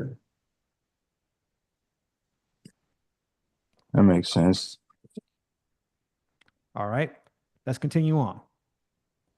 All right, this is Joel chapter 1. We're going to split it up a bit. First, we're going to pick up verse 6 and verse 7. So, Joel chapter 1, beginning at verse 6. All right, who's ever got it, you can go ahead and pick it up. So, Joel chapter 6, starting with verse 6 and verse 7. Joel chapter 1, verse 6. Khan. Joel chapter 1, starting at verse 6. For a nation is come up upon my land, strong and without number, whose teeth are the teeth of a lion, and he have the teeth of a great lion. All right. So now we see the judgments that are coming, right? A nation who's come up upon my land strong and without number, whose teeth are the teeth of a lion, and he have the cheek teeth of a great lion. Okay. So we see this happening throughout when we read through the captivities that was happening.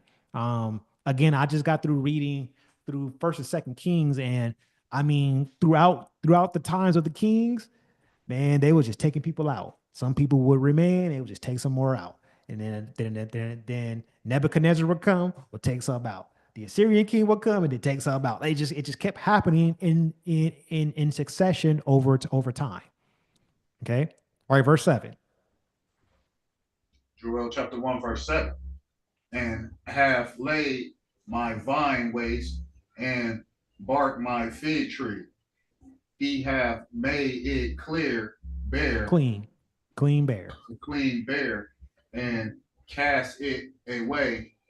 The branches thereof are made white. All right. So you know how you can break off a branch and then you start like shaving away at it, how you start seeing the white up under it. That's what happened. Made it clean bare. Okay. Even the outer little brown part is not even there anymore. It's all the white that's under it. That's what happened to us as a nation. Just completely they ain't bearing no fruit at all, and it's not, and now the branches don't even look the same. Turn white. Turn white. Oh, I was just saying, what did you say? We wax pale? Right.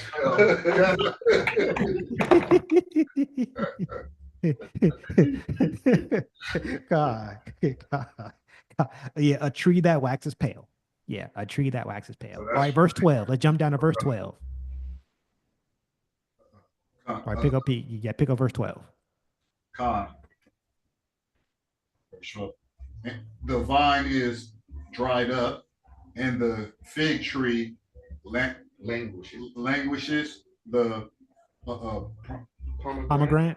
pomegranate tree, the palm tree also, and the apple tree, even all the trees of the field are withered by because joy is withered away from the sons of men. So you see that? You see the parallel between now physical trees get wiped out because the spiritual trees aren't bearing any fruit. Joy is withered away from the sons of man. Hey, Shabbat Shalom, Emmanuel. Shabbat Shalom. No, fam. Shabbat shalom. Shabbat shalom. Shabbat shalom. Hey, we're going over the fig tree. We're going over the fig tree right now. Well, all right. On first 12. Time, our present. All right.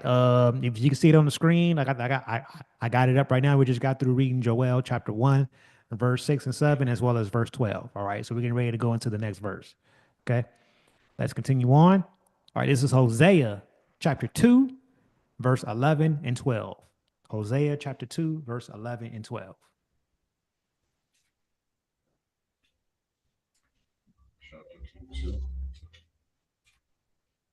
I'll take them. All right, go ahead.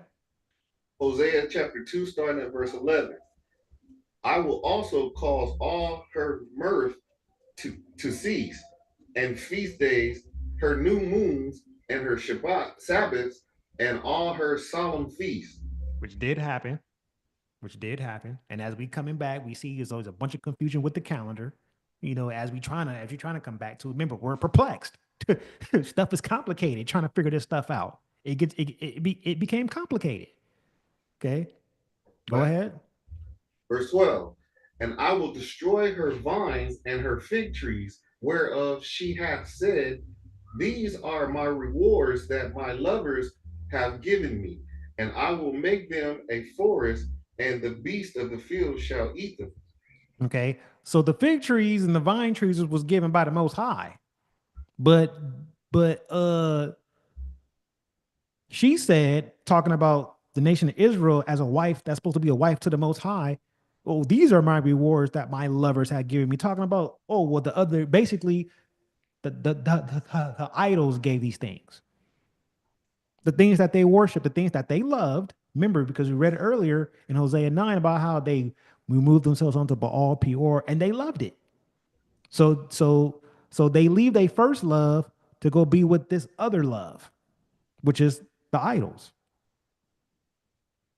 So that's why idolatry is synonymous with spiritual fornication. It's like you're having sex with another god, and you are committing adultery against the Most High. Like, dang, too, so much to the point where the thing that the Most High gave you, you're giving that credit to an idol, and saying, oh, nah, man, these idols gave me these things. Like, just so far gone, like to where you're thinking that a statue that can't breathe, that can't move, that can't talk, that can't think has given you these things. I mean, come on. I mean, that's just like my wife saying that, oh, the Statue of Liberty gave me all these things, not you. Like, what? You know how that is like ultimately insulting. You know, like a thing that's lifeless gave you everything and I gave you nothing. That's insulting. Like a puppy gave you power or something. God.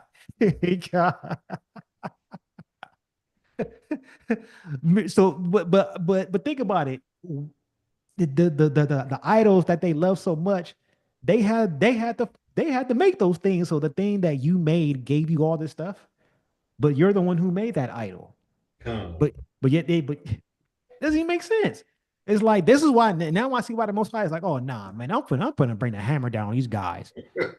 Yeah, I was just, a thought just came to me, but I think back then there probably was like probably some spiritual forces behind some of the idols, like where they actually did some things. So they probably really believe that they actually did it. You know what I'm saying? Because I don't really think the guys would really just be just doing that stuff when they don't really get no results. I mean, think about Elijah when he tested the idols. When it says, bring down fire and stuff, and then he fire was able to come down from him before them other idols when the dang head fell off. Right. It rolled. He's mocked it. He's like, it's and a lot of those times, man, them idols had no power to do anything. Right. Unless there was like some type of satanic force behind it or something, which I'm not denying. But right, okay, mean, that's what I was trying to say. That's what I was trying to mean. But my money is on, man. They was just really that dumb. Well, yeah, because even when Abraham was talking to about the idols, that was deep, and he's telling you know this already. Why are you participating with these idols? You know that these silly idols made with man's hands and don't do nothing. So yeah, it's a high offense to the Most High. That's why it's in the Ten Commandments. It's not some like lesser commandment. Like it's a high offense to the Most High. It's like you got to be. It's like a slap in the face. It's like I did all this for you, and this is what you do to me. This is what you go after. Like dang, you ain't even trying to worship like an angel or nothing that actually can do something. You're worshiping a freaking stone or a statue. It can't do anything. Like it's like crazy. So yeah, I can see why the Most High, like, man, if you that dumb, you deserve to get punished. If you are that dumb, And I still do it to the day. still do it. We still do it. Yep. And we still do it. All right, let's continue on. All right, Jeremiah chapter 8. We're going to go to Jeremiah chapter 8. We're picking up verse 13. Jeremiah chapter 8 and verse 13.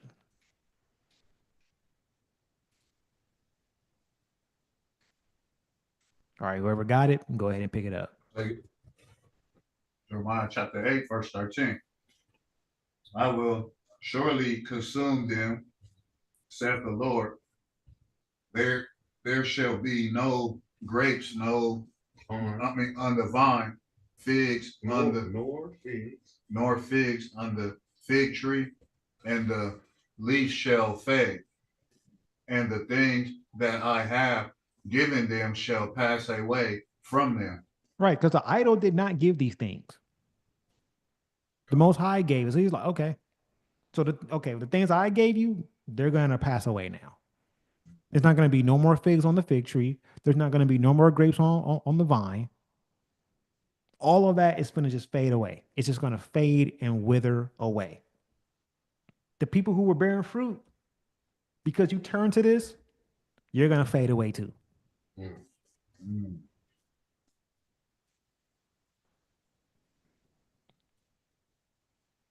All right.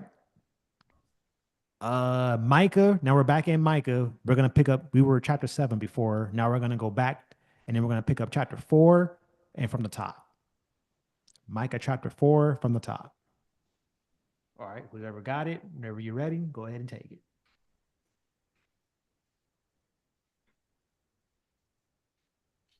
Chapter 4. I got it. Micah chapter 4, starting at verse 1. Con. But in the last days it shall come to pass that the mountains of the house of the Lord shall be established in the top of the mountains, and it shall be exalted above the hills, and people shall flow it unto it. Okay. So now we getting into the future. Okay. How is this going to be restored? So now we get into this restoration. How is this all going to be restored? Because we know the prophecy talks about the nation of Israel being restored. Okay. So from a fig tree perspective, how is this going to be restored? All right, go ahead. Verse 2. Verse 2. And many nations shall come and say, come and let us go up to the mountain of the Lord and to the house of the God of Jacob, and he will teach us his ways, and we will walk in his path, for the law shall go forth of Zion, and the word of the Lord from Jerusalem. Okay, so now you can also read this in Isaiah chapter 2. All right, it pretty much says it verbatim. The difference is going to be verse 4 whenever we get there. But the first 3 verses pretty much reads verbatim. The same thing in Isaiah chapter 2, verse 1 through like 4 and 5. All right. But let's pick it up verse 3. Verse 3, and he shall judge among many people and rebuke strong nations afar off. And they shall beat their swords into plowshares and their spears into pruning hooks. Nations shall not lift up a sword against nation, neither shall they learn war anymore. All right. So just a little caveat for verse 3 is what I always use when people ask about the people that are over there right now claiming to be Jews. Mm. Okay. So if they're, because when the nation of Israel is back in the land, not supposed to be no more war. The nation's not supposed to be fighting anymore. The nations are supposed to be coming up to learn the laws of the Most High. Ain't none of that happening. So that's how we know they're not the people. Because this prophecy has to stand true. Okay, because it's quoted by Micah, it's quoted by Isaiah. So it's in 2 different prophets saying the same thing. Yet it has not come to pass with those fake Jews being over there. Oh, but don't get you booted off because I know you lied. I know we lied, so I know saying stuff like that could get you booted off. But it's just the truth. Okay. But now what's going to happen concerning the fig tree? Verse 4. Verse 4, but they shall sit every man under his vine and under his fig tree, and none shall make them afraid. For the mouth of the Lord of hosts hath spoken it. All right. So now, when you read during the time of the reign of Solomon, of King Solomon, it talked about how every man was under his own vine and his own fig tree during the time of Solomon. And that was a very peaceable time. Okay. So it's probably one of the most peaceable times that we had in Israel before Solomon sinned. Okay. It was every man under his own vine and under his own fig tree.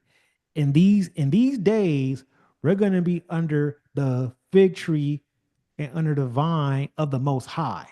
Every man is going to be sitting under Yahweh's vine and Yahweh's fig tree, and none shall make us afraid. Why? For the mouth of Yahweh has spoken it. This is how it's going to come to pass. So until that time, we need to be making sure that we are examining ourselves and the fruit that we bear, if we're bearing any at all. Okay. Because this is the goal that we're trying to get to. We're trying to get to where we can dwell under the vine and fig tree of the Most High in that day. Okay. Back in Joel, let's pick up Joel chapter 2. Now we're going to get verse 21 through 26.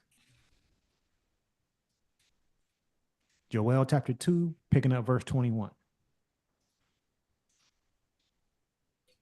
So now we're dealing with this restoration because we went through, how Israel was his first vine. We dealt with wisdom and how it pertains to, the fig tree and the fruit that you're supposed to bear. We went through the destruction of Israel because they went off into idolatry and being wicked and evil. So they're basically fig trees that get dried up, and now we're dealing with the restoration that's going to come to pass. So Joel chapter 2, starting at verse 21. Who's got it? I got it. Reading from the book of Joel, chapter 2, verse 21. And it reads, Fear not, O land, be glad and rejoice. For the Lord will do great things. Go ahead. Verse 22. Be not afraid, ye beasts of the field, for the pastures of the wilderness do spring, for the tree beareth her fruit, the fig tree and the vine do yield their strength. Okay, so this is going to happen at some point where the vine and the fig tree is going to yield strength and bear fruit again. Okay, with the wilderness is going to do spring. Okay, it's not going to be dried up anymore. It's actually going to start flourishing again. Okay, all in the Most High's timing, but this is going to happen again. Okay, verse 23. Be glad then, ye children of Zion, and rejoice in the Lord your God, for he hath given you the former rain moderately, and he will cause to come down for you the rain, the former rain, and the latter rains in the first month. Okay. So you could look at that literally, like literal rain. You could also look at that as the spirit of the Most High being poured out upon us. Because as you read into the latter verses, they're not in this, but it talks about how the spirit of the Most High is going to be poured out among all flesh of the nation of Israel, and how the sons and daughters are going to begin to prophesy, and so on and so forth. So you could look at that this this former rain and latter rain. Again, you can look at it literally, or you can look at it from a spiritual aspect in terms of how the Most High's power being poured upon us again. Okay, verse 24. Verse 24. And the floor shall be full of wheat, and the fat shall overflow with wine and oil. All right, so now we see the abundance of the earth is going to start bearing fruit again. It's going to start growing again, and we're going to be able to have substance that we can feed off of. All right, go ahead. Verse 25. And I will restore to you the years that the locusts have eaten, the cankerworm, and the caterpillar, and the palmer wood, my great army which I sent among you. All right. And locust, cankerworm, caterpillar, and palmer worm, those are consistent of the captivities from the other nations that have that came and drove us away. Okay. That's the Most High's army that he sent among us. It was the other nations. Okay, go ahead. Verse 26. And ye shall eat in plenty and be satisfied, and praise the name of the Lord your God that have dwelt wondrously with you, and my people shall never be ashamed. Okay. So, and it says it again when you read verse 27 through 29. I am in the midst of Israel and none else. He's going to pour out his spirit. And again, he says it again, and ye shall never be ashamed. Okay. So again, all the things that the nations took away, which in this similitude here is referred to as locust, cankerworm, caterpillar, and palmer worm, which is the Most High's army that was sent among us. All of this is going to be restored. Okay. It's going to be plenty in abundance. Plenty in abundance. All right. No more shame. No more shame. Zechariah chapter 3. Let's get Zechariah chapter 3, verse 9 and verse 10. Again, Zechariah chapter 3, verse 9 and verse 10. I'll take it. Now go ahead. Zechariah chapter 3, starting at verse 9.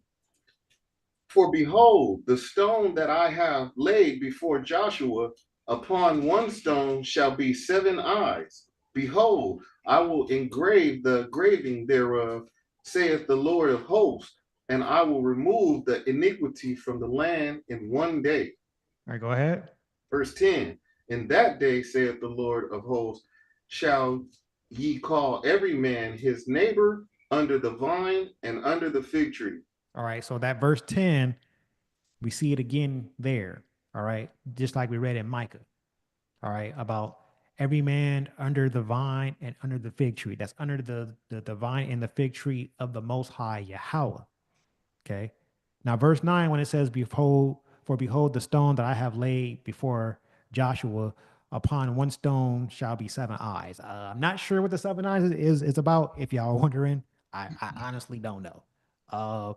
What I can tell you is that in Zechariah, Joshua's name here, when you read it in Hebrew, is actually Yahushai. Okay, it's not it's not Jeshua like you would read in I want to say it's in Second Kings, I believe, where it talks about Jeshua the high priest. So so the same person is being talked about in the book of Zechariah.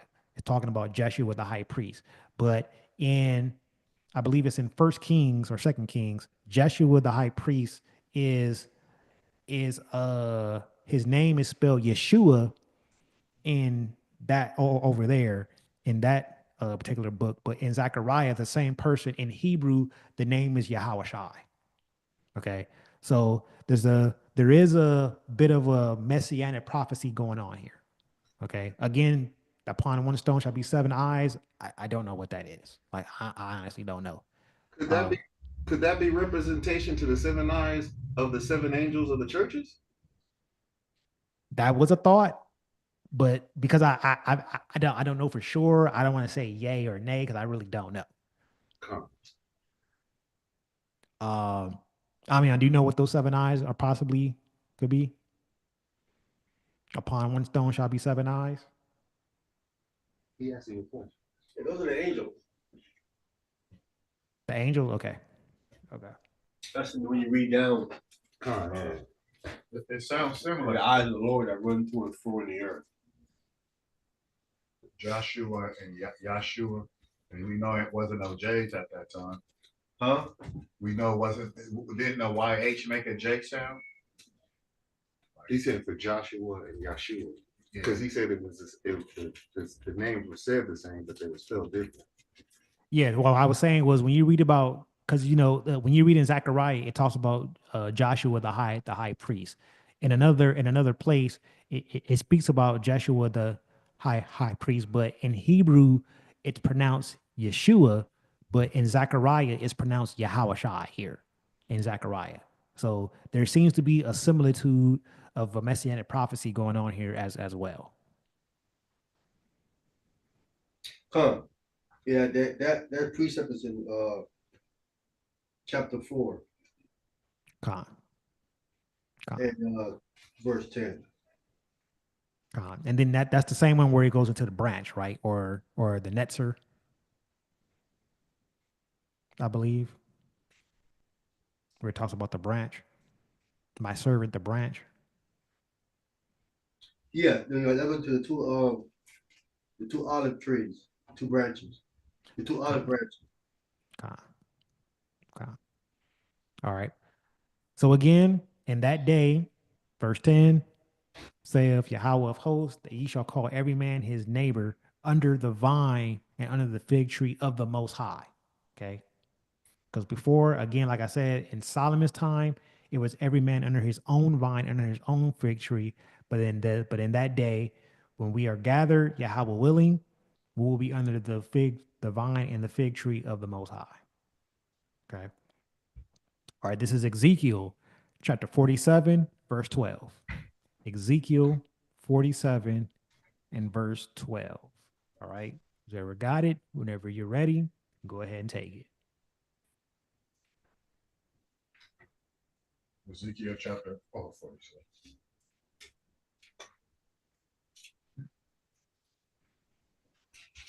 Ezekiel chapter 47, verse 12. Mm-hmm. Ezekiel chapter 47, reading at verse 12. And by the river upon the bank thereof, on this side and on that side, shall grow all trees for meat, whose leaves shall not fade, neither shall the fruit thereof be consumed. It shall bring forth new fruit according to his month, because their water they issue out of the sanctuary, and the fruit thereof shall be for meat, and the leaves thereof and medicine. For medicine. All right. So you see the same prophecy in Revelation. Okay. When you read about uh the 12 trees bearing 12 manner of fruit, and they're going to be by the river that issue, and that river water stream comes out of the throne of the Most High and the Lamb. Okay. You see that same thing happening in Revelation. You see it happen here. All right. So we know that this is something that is going to come to pass. All right. And remember, we read earlier about the other nations, they got to come up and learn the ways of the Most High. All right. So we are those trees on either side of that river that the other nations come up and learn from. We're supposed to be giving them the medicine that they need so that way they can stop their wickedness and their idolatry. All right. Because the Most High wants all of the sons of Adam to come before him. Okay. He wants all the sons of Adam to come before him. Now, how that's going to be set up structurally is the lawgivers are going to be us, that the nations get healing from, that get wisdom from, that get understanding from, under the authority of Hamashiach Yahweh Shai as he sits on the right hand of the Father. It's us. So we got a duty, we got a job. That's why in what we're doing now, what kind of fruit are you bearing? Because you got a job to do later. All right. This is what this life is, just probationary period. Like just like when you first get hired at a job, you go through typically a 6-month probation period to see how you work, to see if you are growing. Do you have growth? So that's how we gotta look at this life, like a probationary period to get us ready for what's to come. As the saying goes for the acronym Bible, basic instructions before leaving Earth. Even though we're not really leaving Earth, it's supposed to be basic instructions before living eternally. Wow, I like that better. Yeah, basic instructions before living eternally. Yeah, that's way better. Oh wow. So we gotta start bearing the fruit. So where's your fruit at? What you doing? Where you are you just sitting around learning and not doing anything with the fruit? You're not going to, save souls. You're not bringing people in. I mean, you got just something that's furthering the word of the Most High, so that way people's souls can get saved and we can bring healing. We got to be doing something. Okay. So again, this is a parallel prophecy to what you read in Revelations, in the book of Revelation. All right. Hence, which is what we're about to read, Revelation 22 and verse 2. So let's pick that up. Revelation 22 and verse 2. This is the parallel verse here.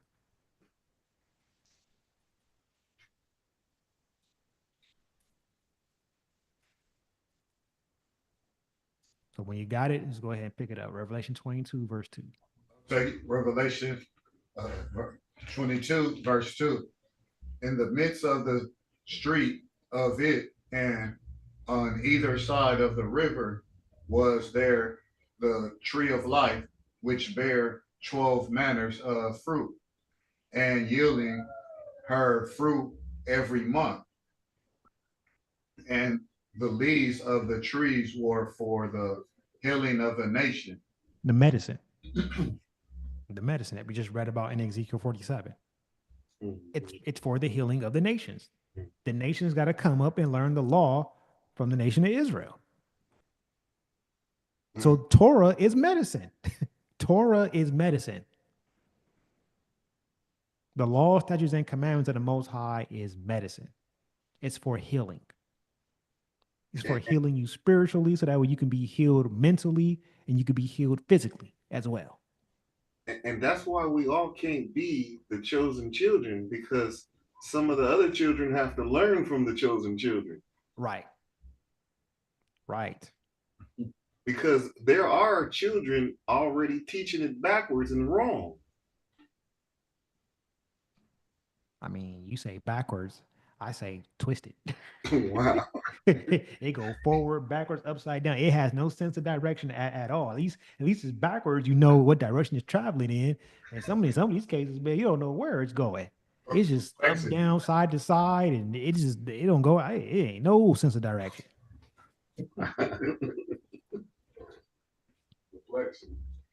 Yeah, it's getting bad. It's getting bad amongst our own nation. It's getting bad. All right. All right. Now this is Mark 11. Now we're gonna come back to the Renewed Testament. It's Mark 11, and let's pick it up at verse 12. Mark, the Gospel of Mark, chapter 11, verse 12. I'll take this one when everybody's there. All right, go ahead as soon as you got it. Mark chapter 11, starting at verse 12. And on the morrow, when they were come from Bethany, he was hungry. Go ahead. And seeing a fig tree afar off, having leaves, he came, if happily he might find anything thing thereon. And when he came to it, he found nothing but leaves, for the time of figs was not yet. Okay, so I'm gonna walk this slow. I'm gonna Mhm, walk it real slow. Okay, mhm, so Mashak Awashai comes from Bethany. He mhm, was hungry. mhm. He sees his fig tree. It's got some leaves. He was hoping that there was some fruit there, but there wasn't. It was just straight leaves. It wasn't time for the figs to be on it yet. Okay. So now this is what happens. Verse 14. Verse 14. And Jesus answered and said unto it, no man eat fruit of thee hereafter forever. And his disciples heard it. Okay. So he basically cursed the tree. All right. No fruit is on it yet. I'm gonna curse this tree. Okay. Why doesn't that tree have any fruit? That's really the question. Why doesn't it have any fruit yet? Like, why is he saying, wait, okay, well, before he even gets fruit, no tree, no man eat of this tree ever. From this point on, no one is gonna eat from this tree. His disciples are overhearing that. They're like, okay. So now let's see what happens after. Verse 15. Verse 15. And they come to Jerusalem, and Jesus went into the temple and began to cast out them that sold and brought in the temple, and overthrew the tables of the money changers and the seats of them that sold doves. Okay. So now once he says no one can eat from this tree, he then goes into the temple. He sees what they're doing in there. And we all know this story. He's throwing over tables and scourging them with the whip and so on, right? Mhm. Verse 16. Verse 16. And would not suffer that any man should carry any vessels through the temple. Okay, go ahead. And he taught, saying unto them, is it not written, my house shall be called of all nations of house of prayer? Which is Isaiah 56, I believe. Go ahead. House of prayer, but ye have made it a den of thieves. All right, go ahead. And the scribes and chief priests heard it and sought how they might destroy him, for they feared him, because all the people was astonished at his doctrine. Okay. So he goes in there and he checks them, throws over the tables. He's upset. Like, what the heck? This is going on in my father's house. This is where the power of the Most High is supposed to be coming down on and consuming the sacrifices, and this is what you guys are turning it into. So he gets upset, throws over the tables, tells them what he needs to tell them. He checks them. Okay, so the scribes, they hear it and they like, man, we need to get rid of him. we need to get rid of him. We need to figure out how to get rid of him because he's messing up the program. He's like, man, he's coming in here disrupting everything that these wicked scribes and chief priests had going on. Hey, man, he messing with our program. We need to figure out how to get rid of him. Okay, so let's continue on, right? So now let's pick it up at verse 19. Verse 19. And when even was come, he went out of the city. Uh-huh. And in the morning, as they passed by, they saw the fig tree dried up from the roots. Okay, so now remember that same fig tree is like, look, no one is gonna be eating from this tree ever again. So before he can even get fruit, he's like, nope, let me stop it now. Let me stop it now. All right. Wasn't even bearing fruit yet. Like, man, he was hoping to find it there, but it wasn't there. And he's like, well, you know what? No one's even gonna eat from this tree. So he cursed the tree. Right. So now the next day comes, it's sunrise now. They pass by that same tree as they leaving out of the city. All right. So this fig tree just happens to be near the temple inside the city, right? It's just right outside the city. Okay. They see it, it's dried up from the roots. All right, verse 21. Verse 21. And Peter, calling to remembrance, saith unto him, Master, behold, the fig tree which thou cursest is withered away. So now they notice. Remember, they heard what he said, And now they notice, dang, the tree is dried up. A master, like, look, the tree which you cursed is dead. All right, verse 22. Verse 22. And Jesus answering said unto them, have faith in God. Believe in the Most High. That's what his response is. Believe in the Most High, man. Believe in the Most High. Go ahead. Verse 23. For verily I say unto you that whosoever shall say unto this mountain, be thou removed and be thou cast into the sea, and shall not doubt in his heart, but shall believe that those things which he said shall come to pass, he shall have whatsoever he said. Go ahead. Therefore I say unto you, what things soever ye desire when ye pray, believe that ye receive them, and ye shall have them. All right. So now they got that fig tree, didn't have any fruit, it dried up. Well, he said, no more tree, no more, nobody's gonna eat from this tree ever again. Goes into the temple, he sees all that, he sees what they're doing at the temple, he turns over the tables, he checks them. They say, man, we need to figure out how to get rid of him. They leave out of the city, they notice the tree is dried up. And then when Peter tells him about it, he's like, you need to believe in the Most High. You need to believe in the Most High. Why? Because I'm saying to you that you can make this mountain move. You can make this mountain go into the sea if you have no doubt. You got to believe that it's going to come to pass. He shall have whatsoever he saith. So he says, therefore I say unto you, what things soever ye desire when ye pray, believe that ye receive them, and ye shall have them. Okay. There was no faith in that temple. There was no belief in that temple, meaning there was no fruit bearing in that temple. So the fig tree that was just on the outside of it, that was just a symbol of nope. If you don't have any faith, but if you don't have any belief, you don't have any fruit. You got to go. Remember You got to go. He said, let the dead bury the dead. Right. You gotta go. And in the power of the Most High, if you truly believe, the things will actually come to pass. So he's telling them, like, look, you need to just believe in the Most High, that these things can happen. Where is your faith? So the root of the heart of all this is faith. It's belief. You got to have faith and belief. Faith, like the brother Amir has stated, it ties past. It's a divinely implanted principle, just like wisdom. It's a divinely implanted principle. If you don't have it, you're just a fig tree that's just dried up. In that temple, the faith was gone. They wasn't believing in the Most High anymore. That's why he had to curse that tree that was just right outside of it. It's symbolic of the faith that's gone. So now Hamashiach Yahushua has the power to say, you know what? Nope, no more.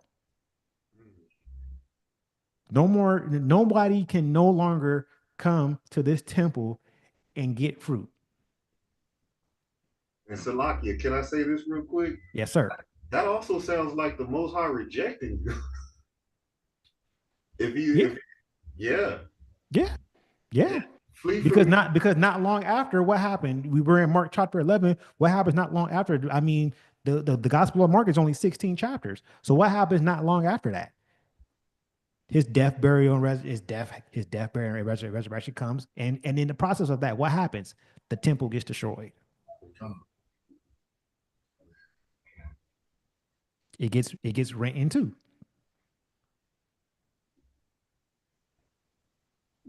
You got to have faith and belief. If you don't have faith and belief, you're just going to be a fig tree that just gets dried up.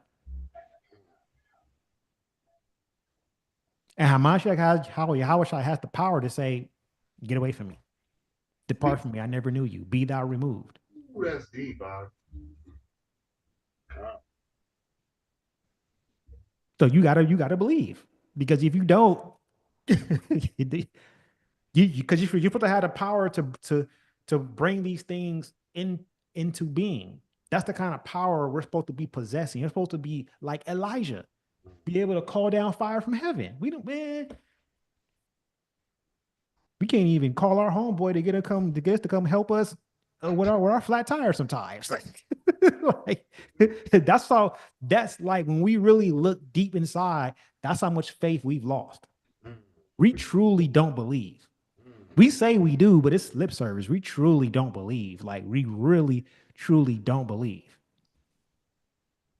Because at the heart of this all, if you really got that wisdom and that fruit in you, that means you're supposed to have the power of the Most High in you, and you're supposed to be able to do even greater works than what the Messiah did, which is what we're still waiting on.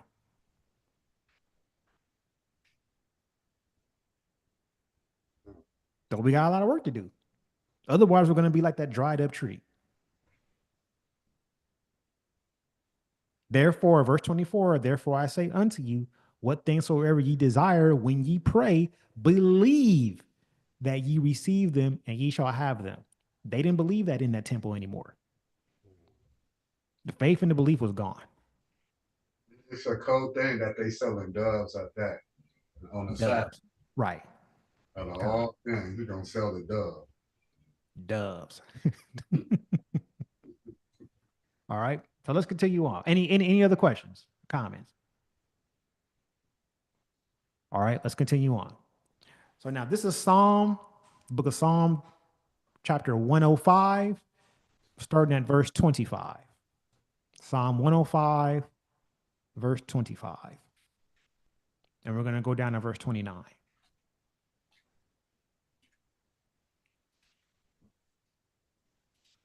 Psalms 105, verse 25. This is going to be a parallel to what we just read about that situation with the fig tree and Hamashiach Yahushai and what he did. All right, this is going to be a parallel to that. I'll take it one. Psalms 105, reading at verse 25. He turned their hearts to hate his people, to deal subtly with his servant. All right, go ahead. 26. He sent Moses, his servant, and Aaron,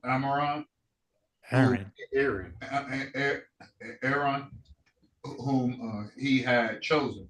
All right. So when it says in verse 25, he turned their heart to hate his people, to deal subtly with his servants. That's talking about the Egyptians and Pharaoh. Their heart got turned to hate. Okay. So Moses was sent, and Aaron, whom the Most High had chosen. Go ahead. Verse 27. They shewed his signs amongst him and wandered in the land of Ham. All right. And you read about that back in Exodus with it's gonna reveal a few of those things in verse 28. Go ahead. Verse 28. He sent darkness and made it dark, and they rebelled not against his word. All right, this is one of the other wonders that he did, verse 29. He turned their water into blood and slew their fish. Okay. So now let's pick up verse 30. Go ahead. Their land brought forth frogs in abundance in the chamber of their kings. Go ahead. 31. He spake, and there came divers sort of flies and lice in all their coasts. Go ahead. 32. He gave them hail for rain and flaming fire in their land. All right, last one, verse 33. 33. He smote their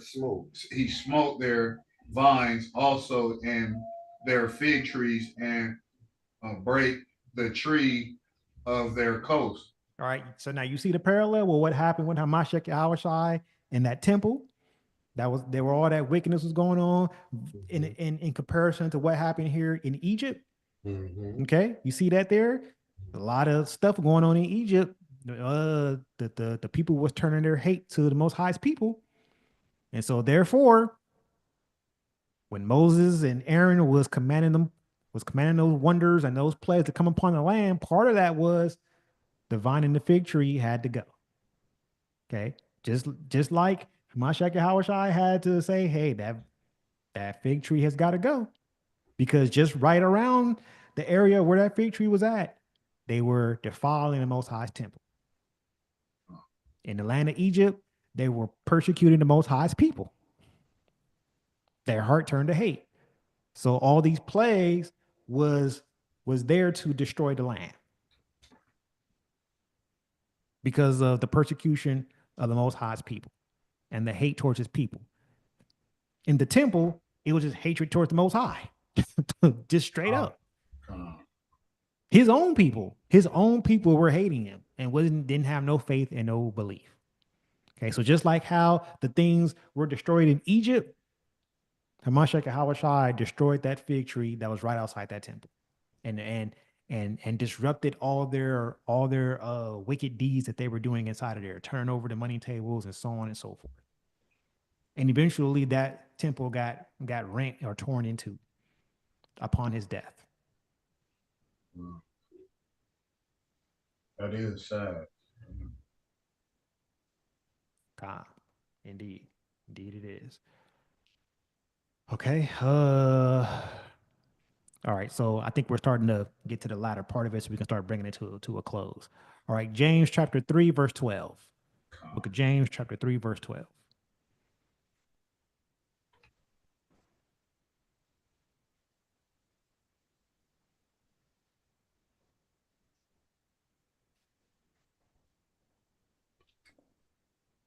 I'll take this one.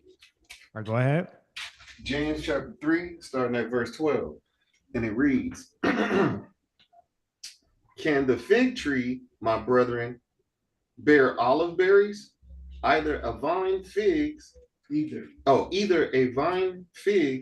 so can no fountain both yield salt water and fresh. Okay. So just like how in the temple where that tree, the Most High had where the Messiah had cursed that tree. Okay, you can't have wickedness going on in the temple of the Most High. Like, come on, that's supposed to be a place of righteousness. So you can't have both things that's supposed to be righteous and things that's supposed to be wicked going on in the same place. That just can't happen. That's a bad mix. Okay. So can the tree, my brethren, bear olive berries? No, it bears figs. Can a vine bear figs? No, it bears grapes. So can no fountain both yield salt water and fresh? You can't have good and bad in the same place. You can't have both. It's either going to be one or the other, but you can't have both. Okay? You can't have both. All right? Which leads us to here in Matthew chapter 7, verse 16 through 20. All right, so let's read this. You had a question, Tony? Econ, Hamashiach Yahweh Shai felt they was making like a mock out of like his temple. Yes. And this is supposed to be a place of righteousness. But they turned it into evil. So you can't have righteousness be the thing while wickedness is going on in it. You can't have both. You can't have both. If that happens, it's just got to be done away with. Right. It's just defiled. You can't have both. So even in your own body, because your body is a temple, you can't be receiving the Most High's word, but then you're still going to do wicked things. It's a bad mix. Hey, can I say something here? Yes, sir. Even if you have both is bad.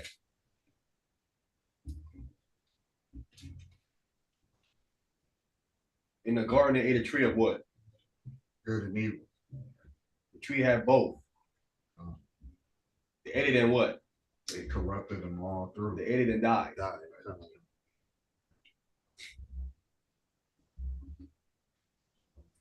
You want something that's pure. Pure. There you go. You don't want nothing bad mixed with it. It's got to be pure. It's like cancer. Yeah, but the scripture said a little leaven does what? Leaven the whole lump. That's what's going to happen. So you want that 100% concentrate. That's it.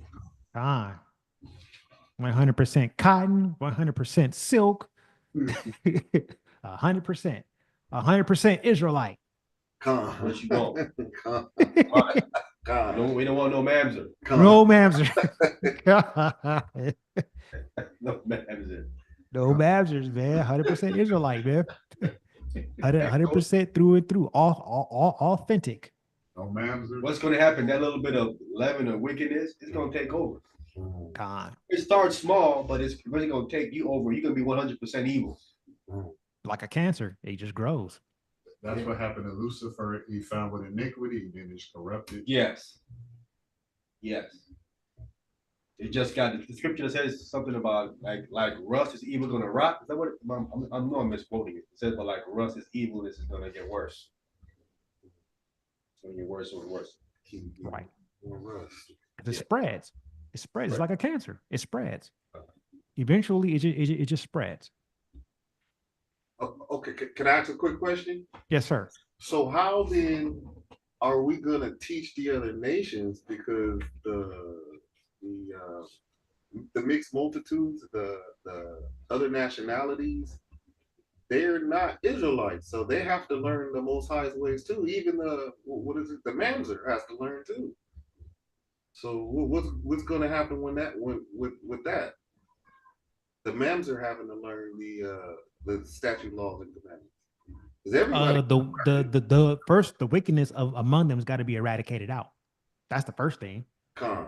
That can't even be in existence. And then the ones who want to learn out of a pure heart or out of a pure mind, they genuinely want to learn. Those are the ones that you deal with. The ones that's like mixed in, or I don't know, or they doubting and gainsaying all that. Nah, man, they gotta go. Okay. But the ones who are like, no, I believe, and it's sincere, and it's affirmed, and the Spirit bears witness of it. Okay, these are pure intentions. They actually want to know. Okay, come on up so you can learn. Can they have ahead, a Austin. change of heart? Say that again. Can they have a change of heart?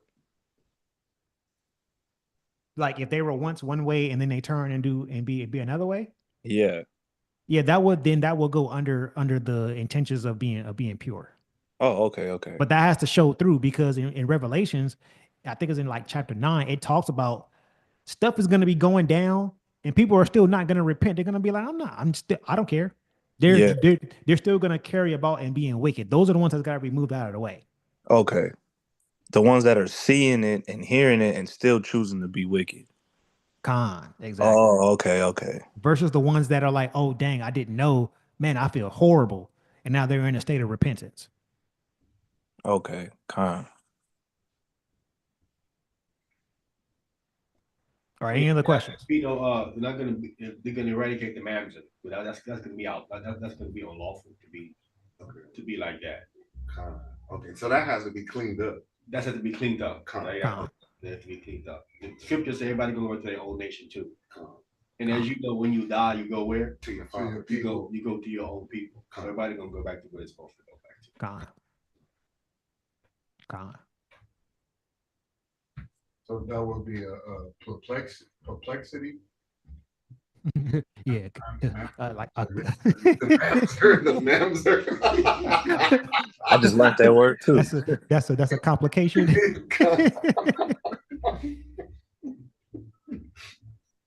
Good stuff. Oh man.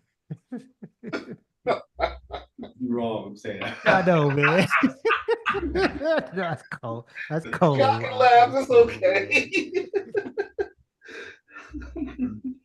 Oh my gosh. Decided good.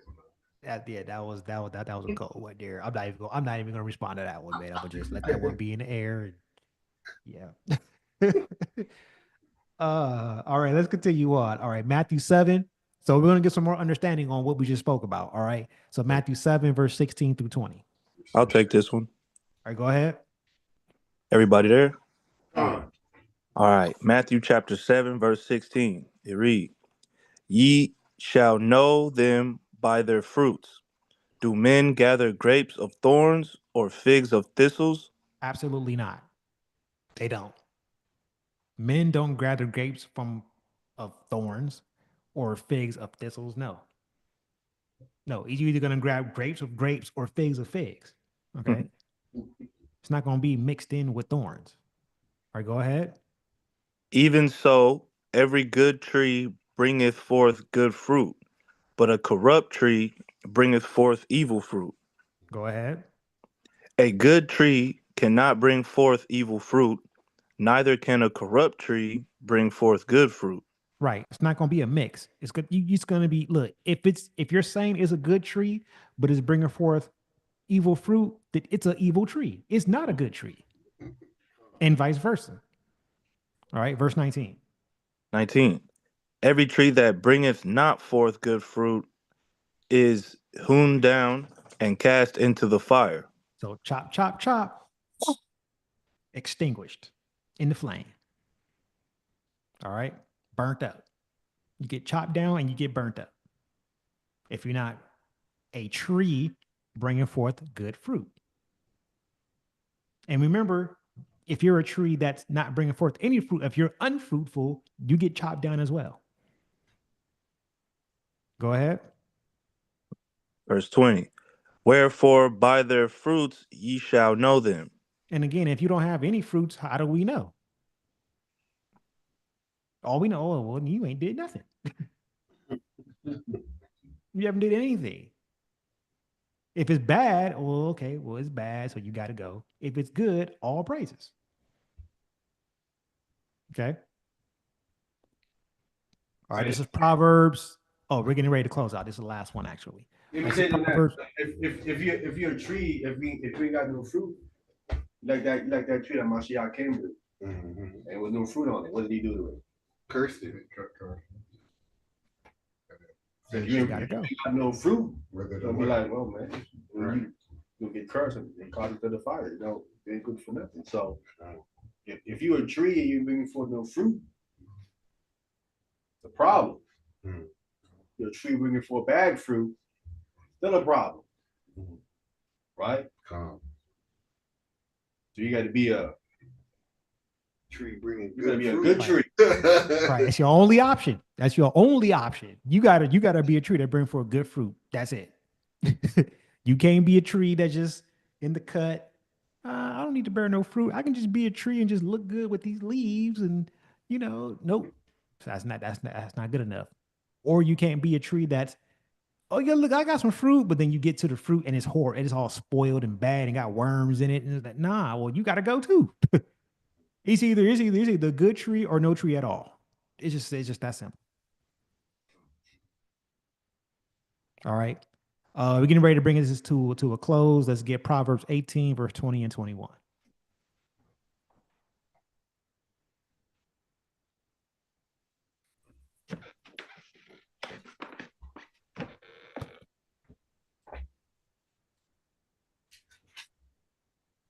Proverbs 18, 20, and 21. Got it. All right, go ahead. I went too far. Proverbs 18, 20 and 21. A man's belly shall be satisfied with the fruits of his mouth, and with the increase of his lips he shall be filled. Go ahead. Verse 21. Death and life are in the power of the tongue, and they that love it shall eat the fruit thereof. Okay. So now, a man's belly is going to be satisfied with the fruit of his mouth. So whatever fruit you have by way of your speech, that's what you're going to be filled with. Okay. A man's belly shall be satisfied with the fruit of his mouth, and with the increase of his lips shall he be filled. So likewise, life and death, death and life, they're in the power of the tongue. And they that love it, whether you love death or whether you love life, that's the fruit that you're going to be satisfied with. You're either going to be satisfied with the fruit of death or you're going to be satisfied with the fruit of life. So which one do you love? Do you love death or do you love life? Because you can speak death to a person or you can speak life to a person. That's all contingent upon the fruits that you bear. Your fruit is your speech and your behavior. It's what you say and what you do. That's your fruit. This is why the fruits of the Spirit is so important, because the fruits of the Spirit is the things that pertain to life. That love, that joy, that peace, that long suffering, gentleness, goodness, faith, and meekness and temperance. Against such, the Torah is not against it. There is no law against those things. Those things are in harmony with Torah. So those are the things that you should love, because those things consist of life. The things that consist of death is adultery, fornication, idolatry, lies, murder, and all the things that are under that umbrella. All right. Let's get some more understanding on this. This is Sirach, Ecclesiasticus in the Apocrypha, chapter 37, verse 18 through 23. This is a follow-up to Proverbs 18, verse 20 and 21. All right, so as soon as you get it, we're going to pick it up at verse 18, Ecclesiasticus or Sirach 37, and again, verse 18. I take it. All right, go ahead. Ecclesiasticus chapter 37, starting at verse 18. Four manners of things appear, good and evil, life and death, but the tongue ruleth over them continually. So see, your tongue has got a lot to do with life and death and good and evil. Go ahead. Verse 19. There is one that is wise and teacheth many, and yet is unprofitable to himself. Right. So how you going to be teaching the people, then you don't apply what you're teaching to yourself? You teaching everybody else, but then you don't get no profit from what you teaching? Go ahead. Verse 20. There is one that showeth wisdom in words and is hated. He shall be destitute of all food. All right. Because you're speaking great things, but your actions don't follow. So you're destitute of all food. It's not profitable to you. Go ahead. 21. For grace is not given him from the Lord, because he is deprived of all wisdom. Right, because he really doesn't have any fear of the Most High. He's saying all these things, but he's not doing it himself. So you really don't fear the Most High. The fear of the Lord is not there. So you're deprived of all wisdom. There is no grace given to you by the Most High. Okay, go ahead. 22.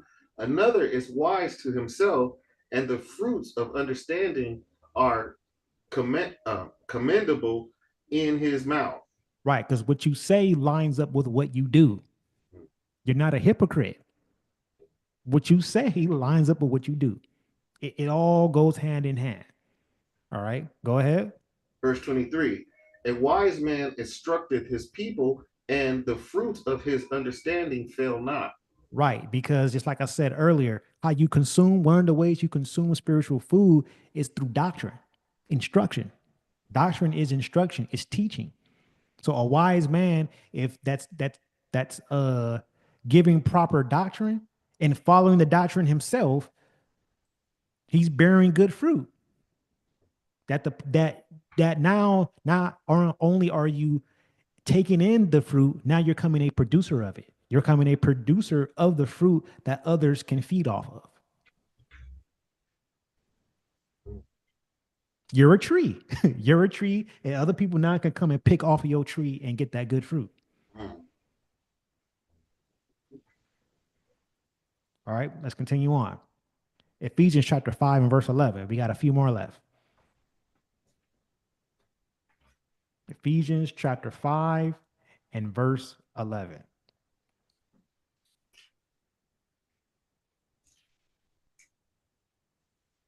You guys can read it. I got it. Ephesians chapter 5, verse 11. And have no fellowship with the unfruitful works of darkness, but rather reprove them.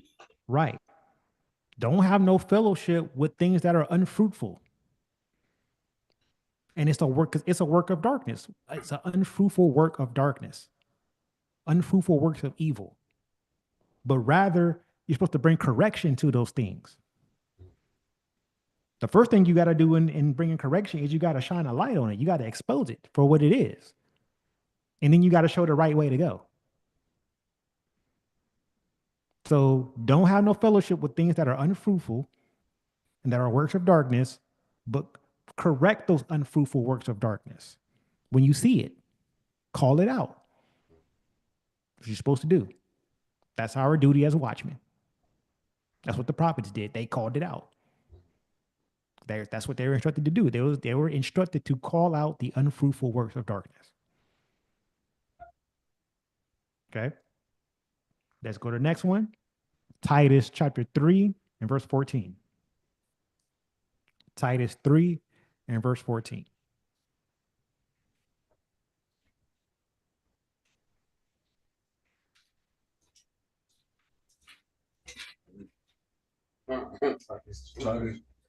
Quick on the sword, quick on the sword, quick on the sword. Titus chapter 3, verse 14.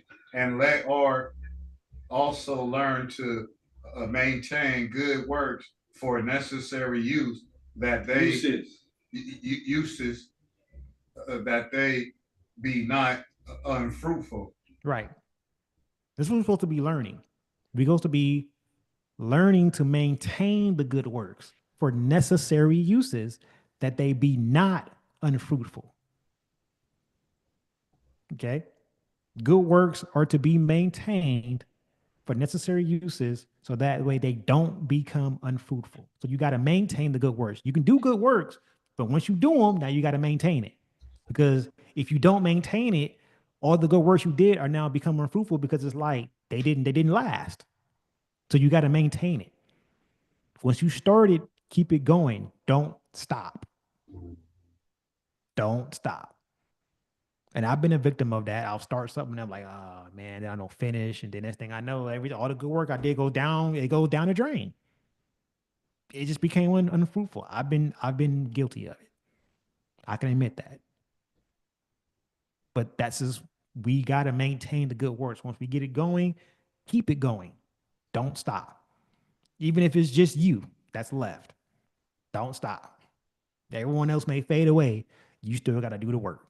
Maintain the good works for necessary uses, that they become not unfruitful. All right. All right. So this is going to be the last one here. We're going to go, and after this, we'll be done. 2 Peter chapter 1, verse 5 through 8. It's going to be closing out here. 2 Peter chapter 1, verse 5 through 8.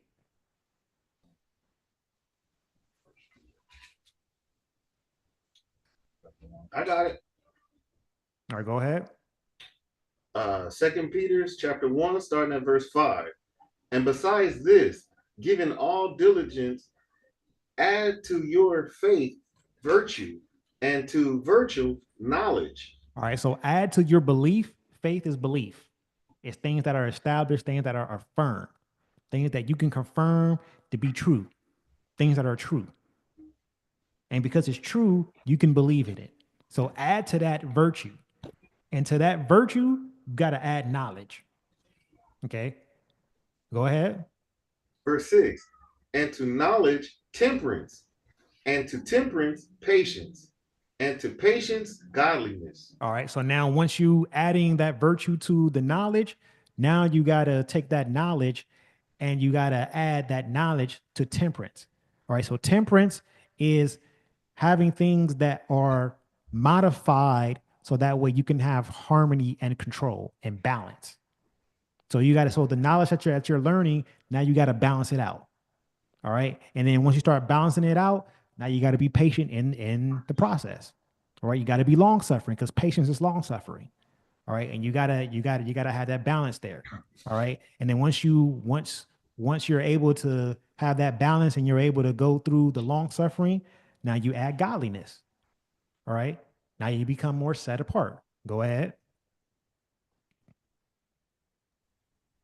Go ahead, Tony. Verse 7.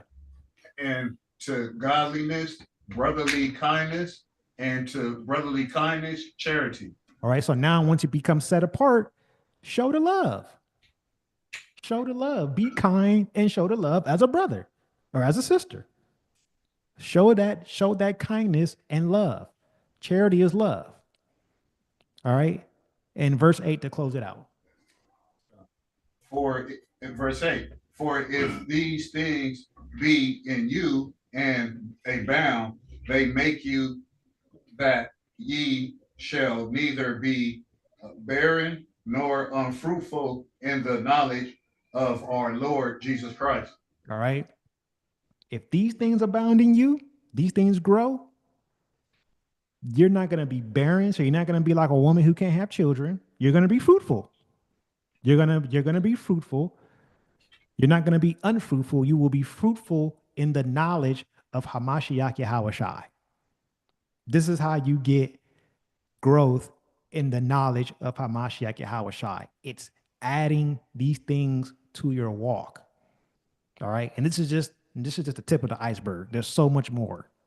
I mean, I don't even think I'm doing it justice. There's so much more. But that's why you continue to read, you continue to study, you continue to meditate, and receive the proper doctrine and teaching so that way you can be fruitful in this walk and bear the righteous fruits of Rawak Kodash, or the Holy Spirit. All right. So that is the fig tree, y'all. That is the fig tree. So questions, comments, anything of the sort. Good lesson, brother. You say that. Good lesson, brother. What went wrong with why Cain didn't try to bear the first fruits to the Lord? You're talking about Genesis chapter 4. All right, let's get it real quick. Let me bring it up. Bring it up real quick. All right, so Genesis chapter 4. All right, so Cain and Abel. All right, let's get Genesis chapter 4 from the top. Genesis chapter 4 from the top. And Yes, Adam sir. knew Eve, his wife, and she conceived and bare Cain and said, I have gotten a man from the Lord. All right, go ahead. Verse 2. And she again bare his brother Abel, and Abel was a keeper of sheep, but Cain was a tiller of the ground. Okay, go ahead. Verse 3. And in process of time, it came to pass that Cain brought of the fruit of the ground and offering unto the Lord. All right, so now Cain, he brings an offering of the ground. He brings the fruit of the offering on the ground unto the Most High, right? But this is what Abel brings. Notice the difference. Verse 4. And Abel, he also brought of the firstling of his flock and of the fat thereof. And the Lord had respect unto Abel and to his offering. All right, and verse 5. Verse 5, but unto Cain and to his offering he had not respect, and Cain was very wroth, and his continuance fell. Countenance. Countenance fell. All right, so we see the difference in what Abel brought to the Most High versus what Cain brought. Okay, so now Abel was over the flock, but Cain was over the crops, basically, stuff that grows out of the ground. In any sort, you're supposed to bring the first. Okay, Abel did that. Abel brought the firstlings of his flock, of his flock. So firstlings or firstborn, and the fat thereof. Abel did not bring the first fruit. I mean, Cain did not bring the first fruit. All right, he had an opportunity to bring the first fruit, and he didn't. So what does that mean? That means that Cain had time to bring the first fruit when it got brought forth, and he did it.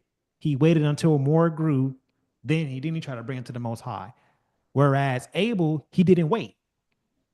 Soon as the firstlings was ready and available, he gave it right to the Most High. So that's why Cain's offering was not accepted, and Abel's offering was.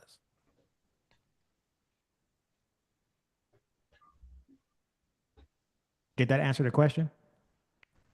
But I mean, but would it say why he didn't when it gets to grain, I'm not trying to bring the first. He was rebellious or like corruption in him. That would be my. Is it in Jasher as to why he did that? Is it more detailed in Jasher? There is some more details in Jasher. There's some stuff. Okay. Okay, let's pull it up real quick.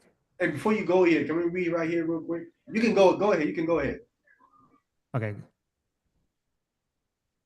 Because right here, you read in Genesis chapter 4, verse 1.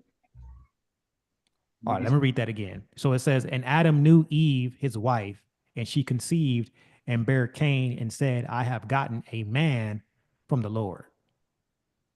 Go ahead. And she again bare his brother Abel, and Abel was a keeper of sheep, but Cain was a tiller of the ground. So she again buried his brother, showing they're twins. And Abel is a keeper of sheep. He's a shepherd.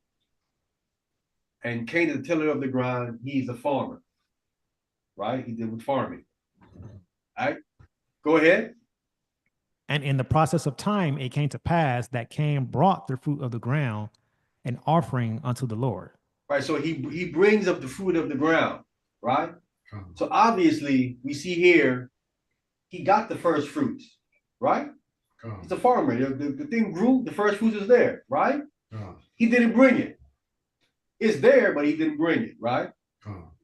Because this is right. But this is after. Anyway, so he got the first fruits. He didn't bring it. Did he eat it?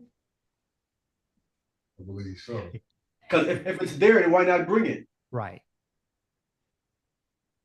Right. It's not like he ate it. God. And all he left was what was the other ones. Because if it's there to bring it, why not just bring that? You would not leave it at home and bring the second one. That wouldn't make any sense. I think he ate it. I think he did. He ate it. So he put himself first before the Most High. He ate what belongs to the Most High. This goes back to what we were saying last time. Will a man rob God? Yes. A man would rob God. Like how they was doing that, selling the doves on the Sabbath. So that's being corrupt and defiling the Most High's house. But I'm saying God deserved the first fruits. And if you don't bring that to him, what you're doing, you're robbing God of what belongs to him. Right? So will a man rob God? Yes. He would. It's like eating them burnt offerings with the So every time we don't give God his due, you're robbing him. Right? If someone owed you something, they give it to you, what did he just robbed you, did he not? So that's what Cain did. Cain robbed the Most High God. And that's why he didn't have respect for him or what he brought. Because you didn't bring what belonged to me. That's not mine. Mine is the first fruit. You didn't bring what belonged to me, right? Remember, even Christ came out. Christ says what? Render to Caesar what's Caesar, right? And to God, what's God? You know what I'm saying? So that's what happened here with Cain. Gabar, you want to read something from Jasher, or you need some more? It's just gonna expound on it a little bit more. All right, so Jasher, this is Jasher chapter 1, verse 14. All right, so it says, and the boys grew up, and their father gave them a possession in the land. And Cain was a tiller of the ground, and Abel a keeper of sheep. Verse 15. And it was at the expiration of a few years that they brought an approximating offering to the Lord. And Cain brought from the fruit of the ground, and Abel brought from the firstlings of his flock, from the fat thereof. And God turned and inclined to Abel and his offering, and a fire came down from the Lord from heaven and consumed it.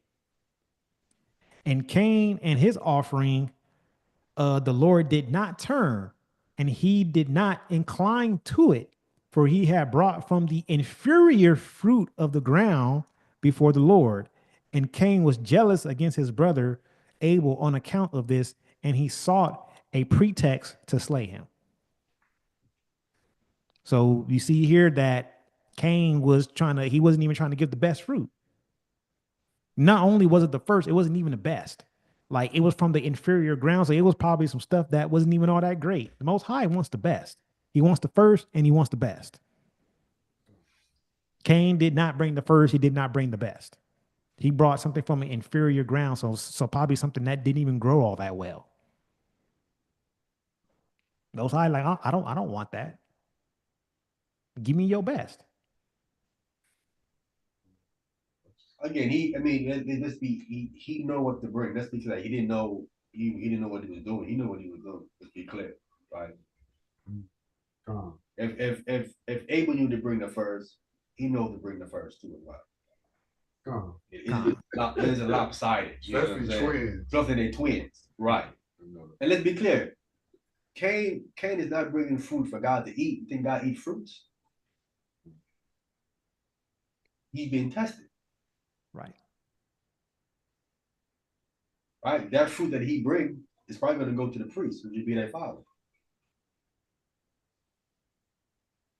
He's being tested. Are you going to be accepted as a burnt offering or not? Because the burnt offering is accepted as silver and gold. So in retrospect, Cain wasn't looking to be, he wasn't looking to be accepted as silver and gold is accepted. And we know even in today's time, silver and gold, I mean, no one turns that down. Nobody in their right mind. Right. Nobody in their right mind turns down silver and gold. But unless it's like some type of evil and corruption behind it, or something like that. But other than that, though, nah. I mean, generally speaking, no one turns it down. It's just like no one turns down a paying gig. Hey, Gabar, can you go back to Genesis real quick? Yes, sir. Before, want to pull something out of that real quick, which is very important. And this is for the our Christian brothers and sisters that I know you guys have been indoctrinated with a lot of misinformation, and that's where we come in and kind of clear this stuff up. Genesis chapter 4, verse 1, where you was. Okay, we'll be back there. Okay. All right, Genesis chapter 4, verse 1. I want to read verse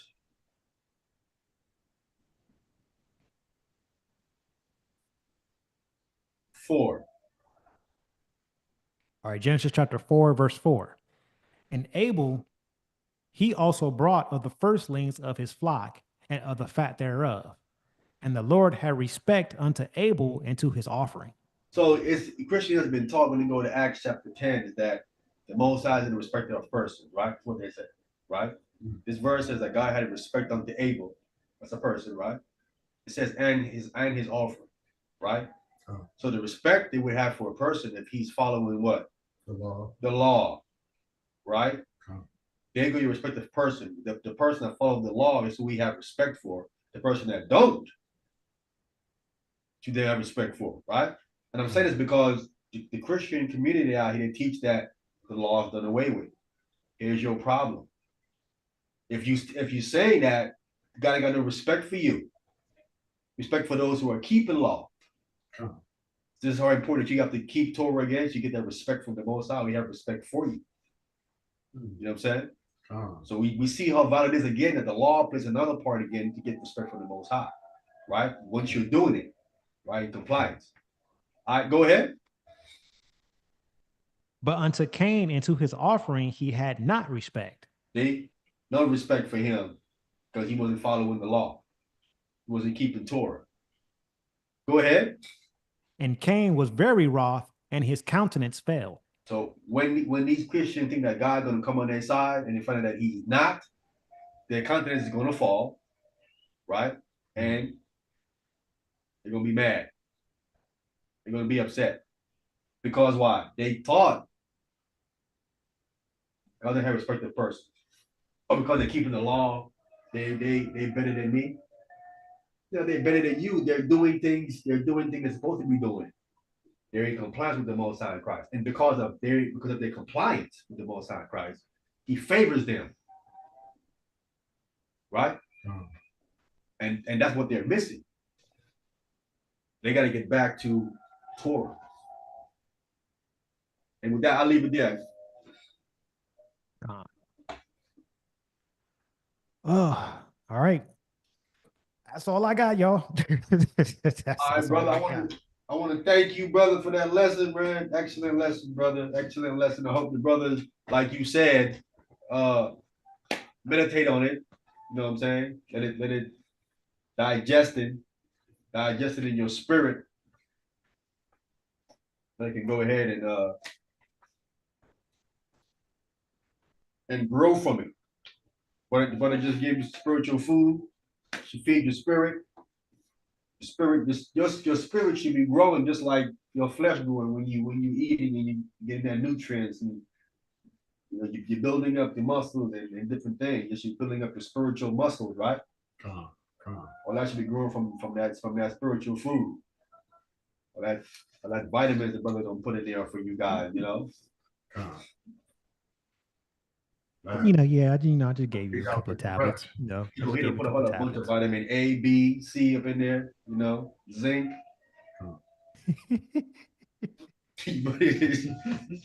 Just a little small dosage. Just give you a little small dosage. That's all. Because it's definitely a lot more, man. Like I said, I'm not even doing it justice, but just a little small dosage.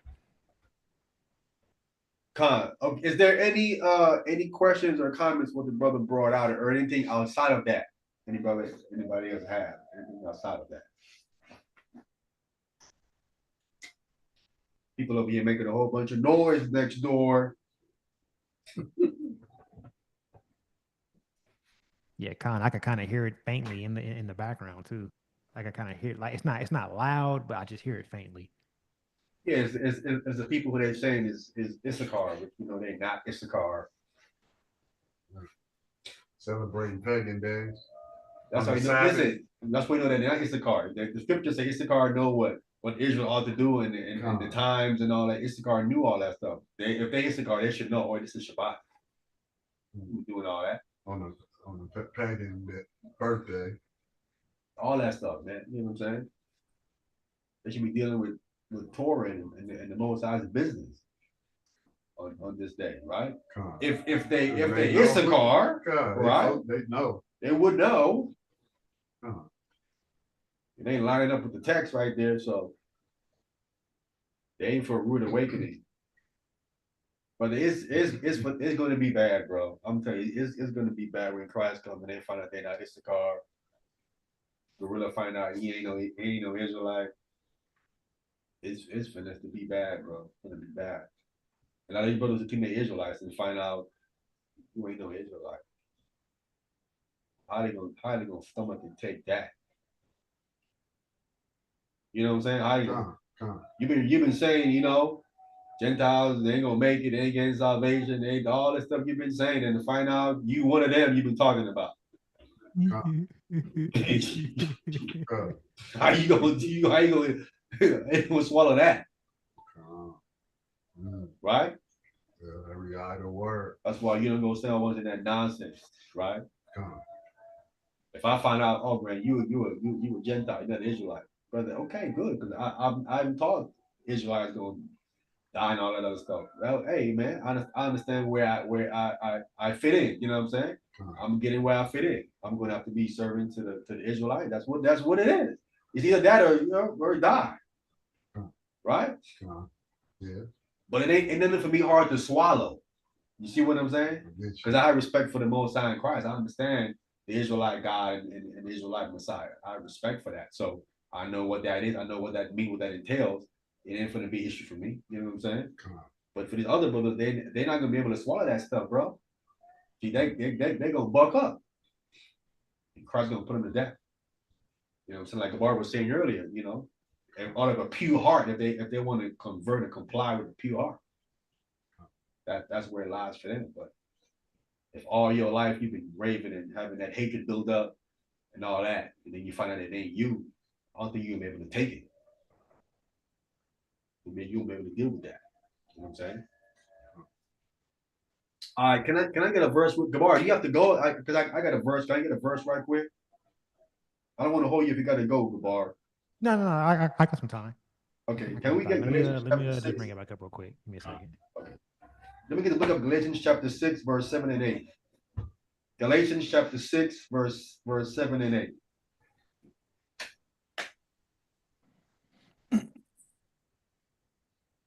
All right, Galatians chapter 6.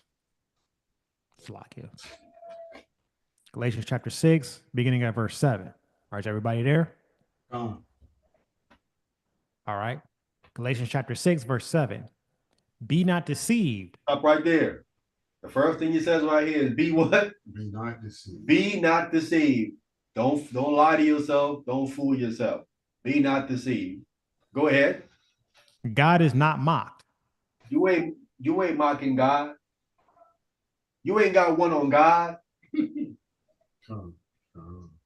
The people you're thinking they got one on God. Never. You ain't have nothing on God. He way ahead of you. He thousands of years ahead of you. You ain't got nothing on him. God is not mocked. You ain't doing nothing thinking you're mocking God. You're only hurting yourself. Be not deceived. God is not mocked. Especially for those that's atheists. See, there's people out here who think not believing in God, you're hurting God. You're hurting you. Go ahead. For whatsoever a man soweth, that shall he also reap. What you sow, you're going to reap, right? Another reason why you shouldn't be out here talking crazy to these other nations and crazy, because that's what you're sowing. You're sowing a whole bunch of vain talk, a whole bunch of hatred. But what you sow, you're going to reap all that's going to come back to you, right?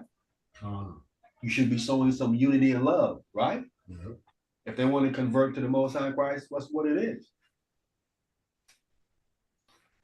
That's how you're supposed to operate. That makes more sense. Because then when you sow, you're going to reap. You're going to get that. That's going to come back to you. So you want to sow some edification to these other nations. Not all that, oh man, what they say, I'm gonna have you in chains and what's all of that? What's all that for, bro? What's all of that? That's not how it's listen, that's not going to be anyway. Just don't even say that. You said they're gonna cleave to the house of Jacob. That's what it says. I mean, they're gonna want to serve them. We gotta put them in no chain. You ain't gotta do all that.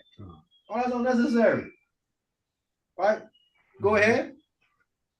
For he that soweth to his flesh shall of the flesh reap corruption. That's what they're doing. They sow into the flesh. So of the flesh, they're going to reap corruption, which is death. They ain't sowing to the spirit. You think the Most High wants you to go out there and sow into these nations, going to put y'all in chains and all that? You think what the Most High wants you to say that to them? That ain't wise. That ain't what he wants you to say to them? Of course not. How does that make any sense? They wasn't saying that back then. At the time of Rome or in Egypt. Which prophet said that? Christ, what apostle said anything like that? All they say they're going to serve and build up a wall, right? You say anything about them being in chains? No. I need book chapter verse on that. I ain't seen it. Oh man. I ain't seen it. Let me. I'm gonna finish off this verse, but I would just put a picture on the screen just for what you just said. Go ahead, brother. But he that soweth to the spirit shall of the spirit reap everlasting. Salakia, reap life everlasting. That's what we do. We trying to sow to the spirit, or we sow into the spirit, that we shall reap everlasting life. You don't want to teach that to the people that's going to serve you, right? Why would you want to teach that to them? Tell them, I'm gonna have y'all in chains and have y'all doing this. I'm gonna drag you in. Come, why would you say that to them, bro? You want them in that negative mind state. They're going to serve you, you're right? They'll be like this, I'm going to treat you right, you know what I'm saying? Under the laws of the Most High in Christ. I'd have you no change. That's ridiculous. So in other words, in other words, as I put it up on the screen, don't do this. Don't do that. No, do not do that. Wow. 3 hours ago. What's wrong with these brothers, man? And they still off there. What do they think to get out of that? So like that's his footstool, huh? They think the Most High in Christ is condoning that? No, we messed up. That's what they not See, that's vain. That's what you call vain glory right there. That's vain glory right there.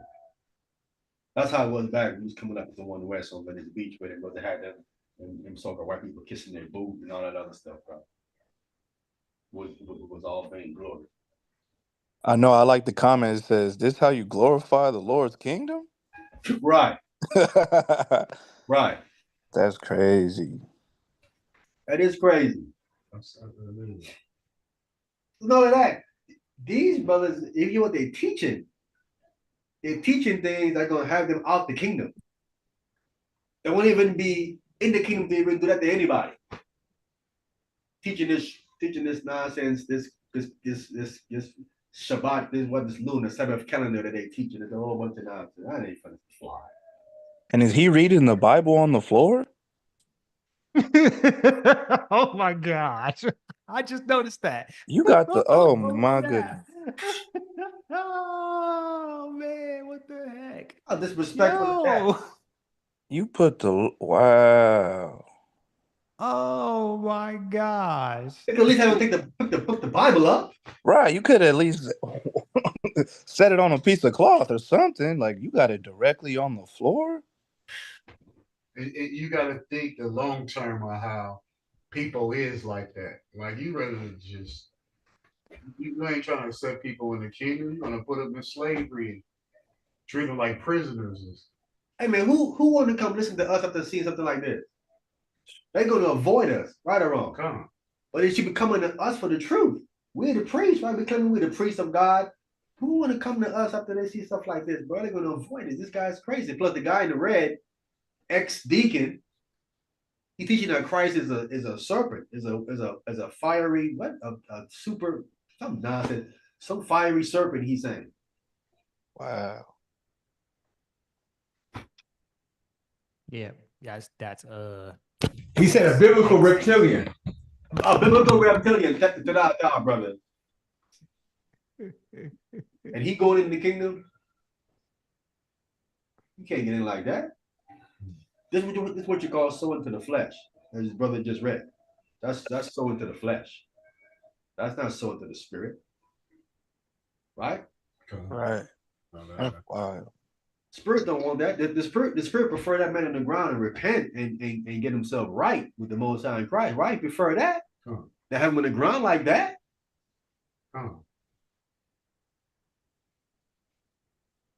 He put us on this revenge stuff, bro. When the scripture says, "Lord said, vengeance is mine. I will repay," saith the Lord. I'm gonna do it. Can't use them. They out of order.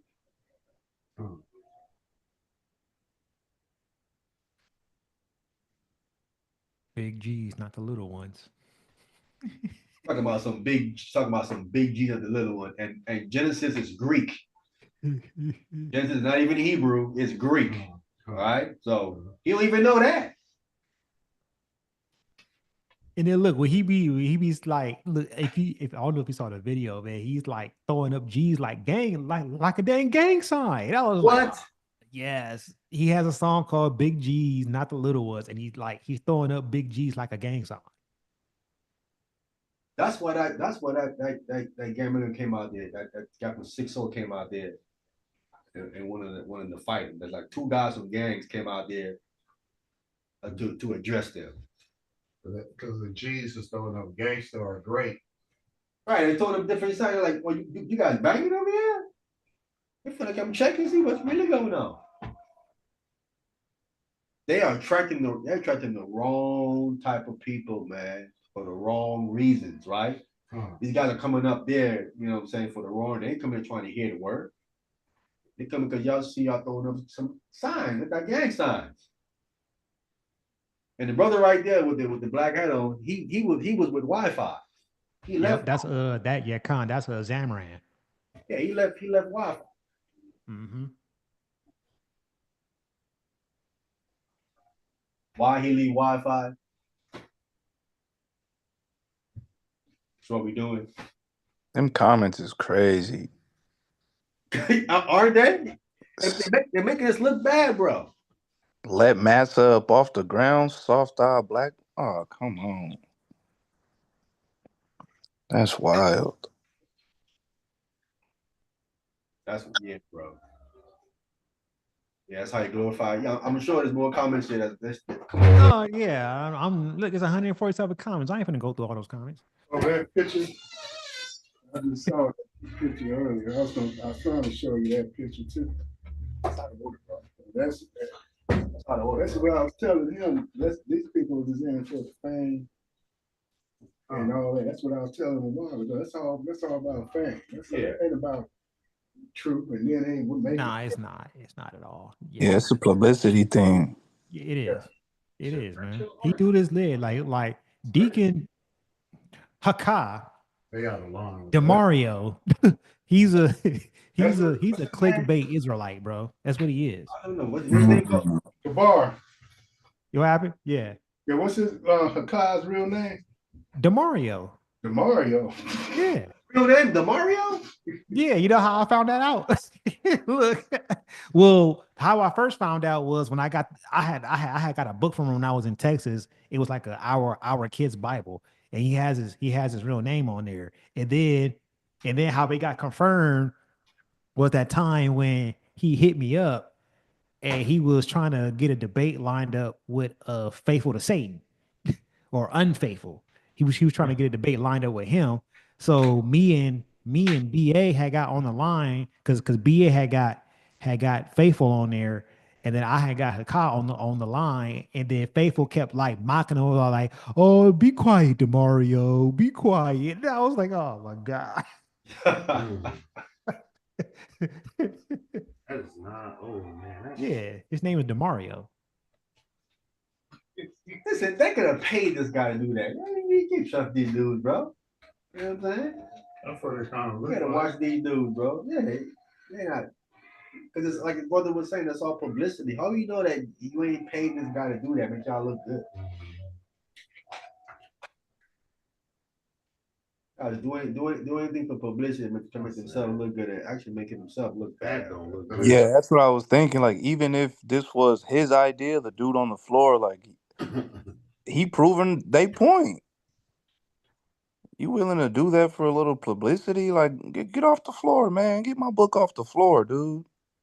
Why would he Just do look, the dude you said this here is the white dude reading the Bible while Judah standing on him. Like, what? Yeah, like what? That's crazy. Like, I ain't about to go through all these comments. Like I said, it's like look, it went up to 153. It's went up since we've been on here. Yeah, it's more. They just look stupid up. Look, it went up again, 154. They still going up. Yes, It's going up in real time. click like. All right, let me get this off the screen, man. Honestly, enough of that. Well, he's getting. I mean, Christ. You know what I'm saying? They said Christ said that they got the reward, right? What they want is fame. Mm-hmm. He's getting it, right? He's getting the fame and the attention, right? He's not getting it, right? Both. So they got the reward. And Christ don't have nothing to get. Because I could see some brothers telling them, "Hey man, that looked good. Good job. Yeah, Judah. Yeah. But man, that's bad. That's bad business. But me and about no brothers that was on that kind of tip, right? The brothers not in the truth anymore. Wow, they wasn't back then. They didn't know. I'm just saying they did all that and they end up not even being it anymore at all. Wow. Right? Right. You're not here.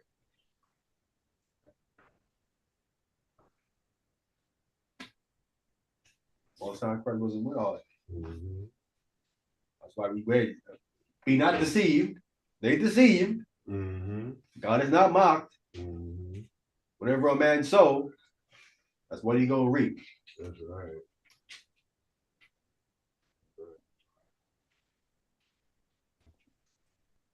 All right, with that, man, again, I want to thank Brother Gabar for the lesson, brother. Thank you again for that, stepping in. You know what I'm saying? Con, that was a good lesson, Definitely. Wow. All right, so what's going on with your phone situation? Did you reach out to E-Man? Did you get that cleared up with E-Man, Gabar? Now, like I said, we literally got the deposit this morning. Like we saw it this morning. So we just haven't had a chance to make a move yet on it. So we were just waiting to make sure that we have some money on hand for when it's time to do it. So I'm gonna be reaching out to him tomorrow to see what's going on. Uh, we gotta pay up this bill first before we do anything. I already know that's what they're gonna want. So I'm gonna get the bill caught up, and then we're gonna go from there. Next time, brother, reach out, man. We could affront you that money to get your phone, get you back up, you know what I'm saying, running and everything else, and then you can shoot it back, man. You know what I'm saying, to us. You know, as long as you back up, you know, you gotta be waiting that long to be out of commission with your phone, you know what I'm saying? You know, it's actually been kind of cool though, man, to be a little bit detached. To be honest with you, man. I'm like, break. yeah, I've got to get a little bit of a break, man. You know, because sometimes we get so locked into these devices, man. And I'm like, now that I kind of been without it, at first I was like bugging. I'm like, man, I ain't got my phone. But then after a few days, I was like, you know what? I've been kind of at peace a little bit. Like for real, I ain't got all these bill collectors calling me and stuff, and random text messages, and just yeah, I just been kind of at peace. I was like, man, I probably just needed that. I probably needed that a little bit. Salak, am I doing anything tomorrow? Do you got any you want me to make you a box? Yes, sir. Yes, sir. Yes, sir. Yeah, keep them coming. Keep them coming. Okay, with that, man, let's go in the room with some closing comments. I mean, thank you guys for coming on. I know we missed the game. I wanted to see Pat Mahomes play. I think we missed the game. I know we missed the game. I think he played earlier today. I think we missed the game. I'm definitely gonna go see the recap. You know what I'm saying? What happened with that? But most likely Mahomes was Mahomes. You know how we said, Outstanding. you know how you don't have to come to him. When push come to shove, he put his foot down.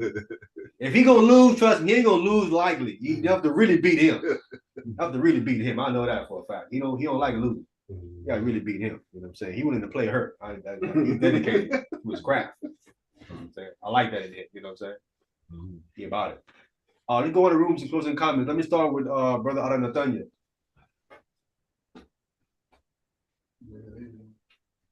Oh, no Aranatanya. Okay.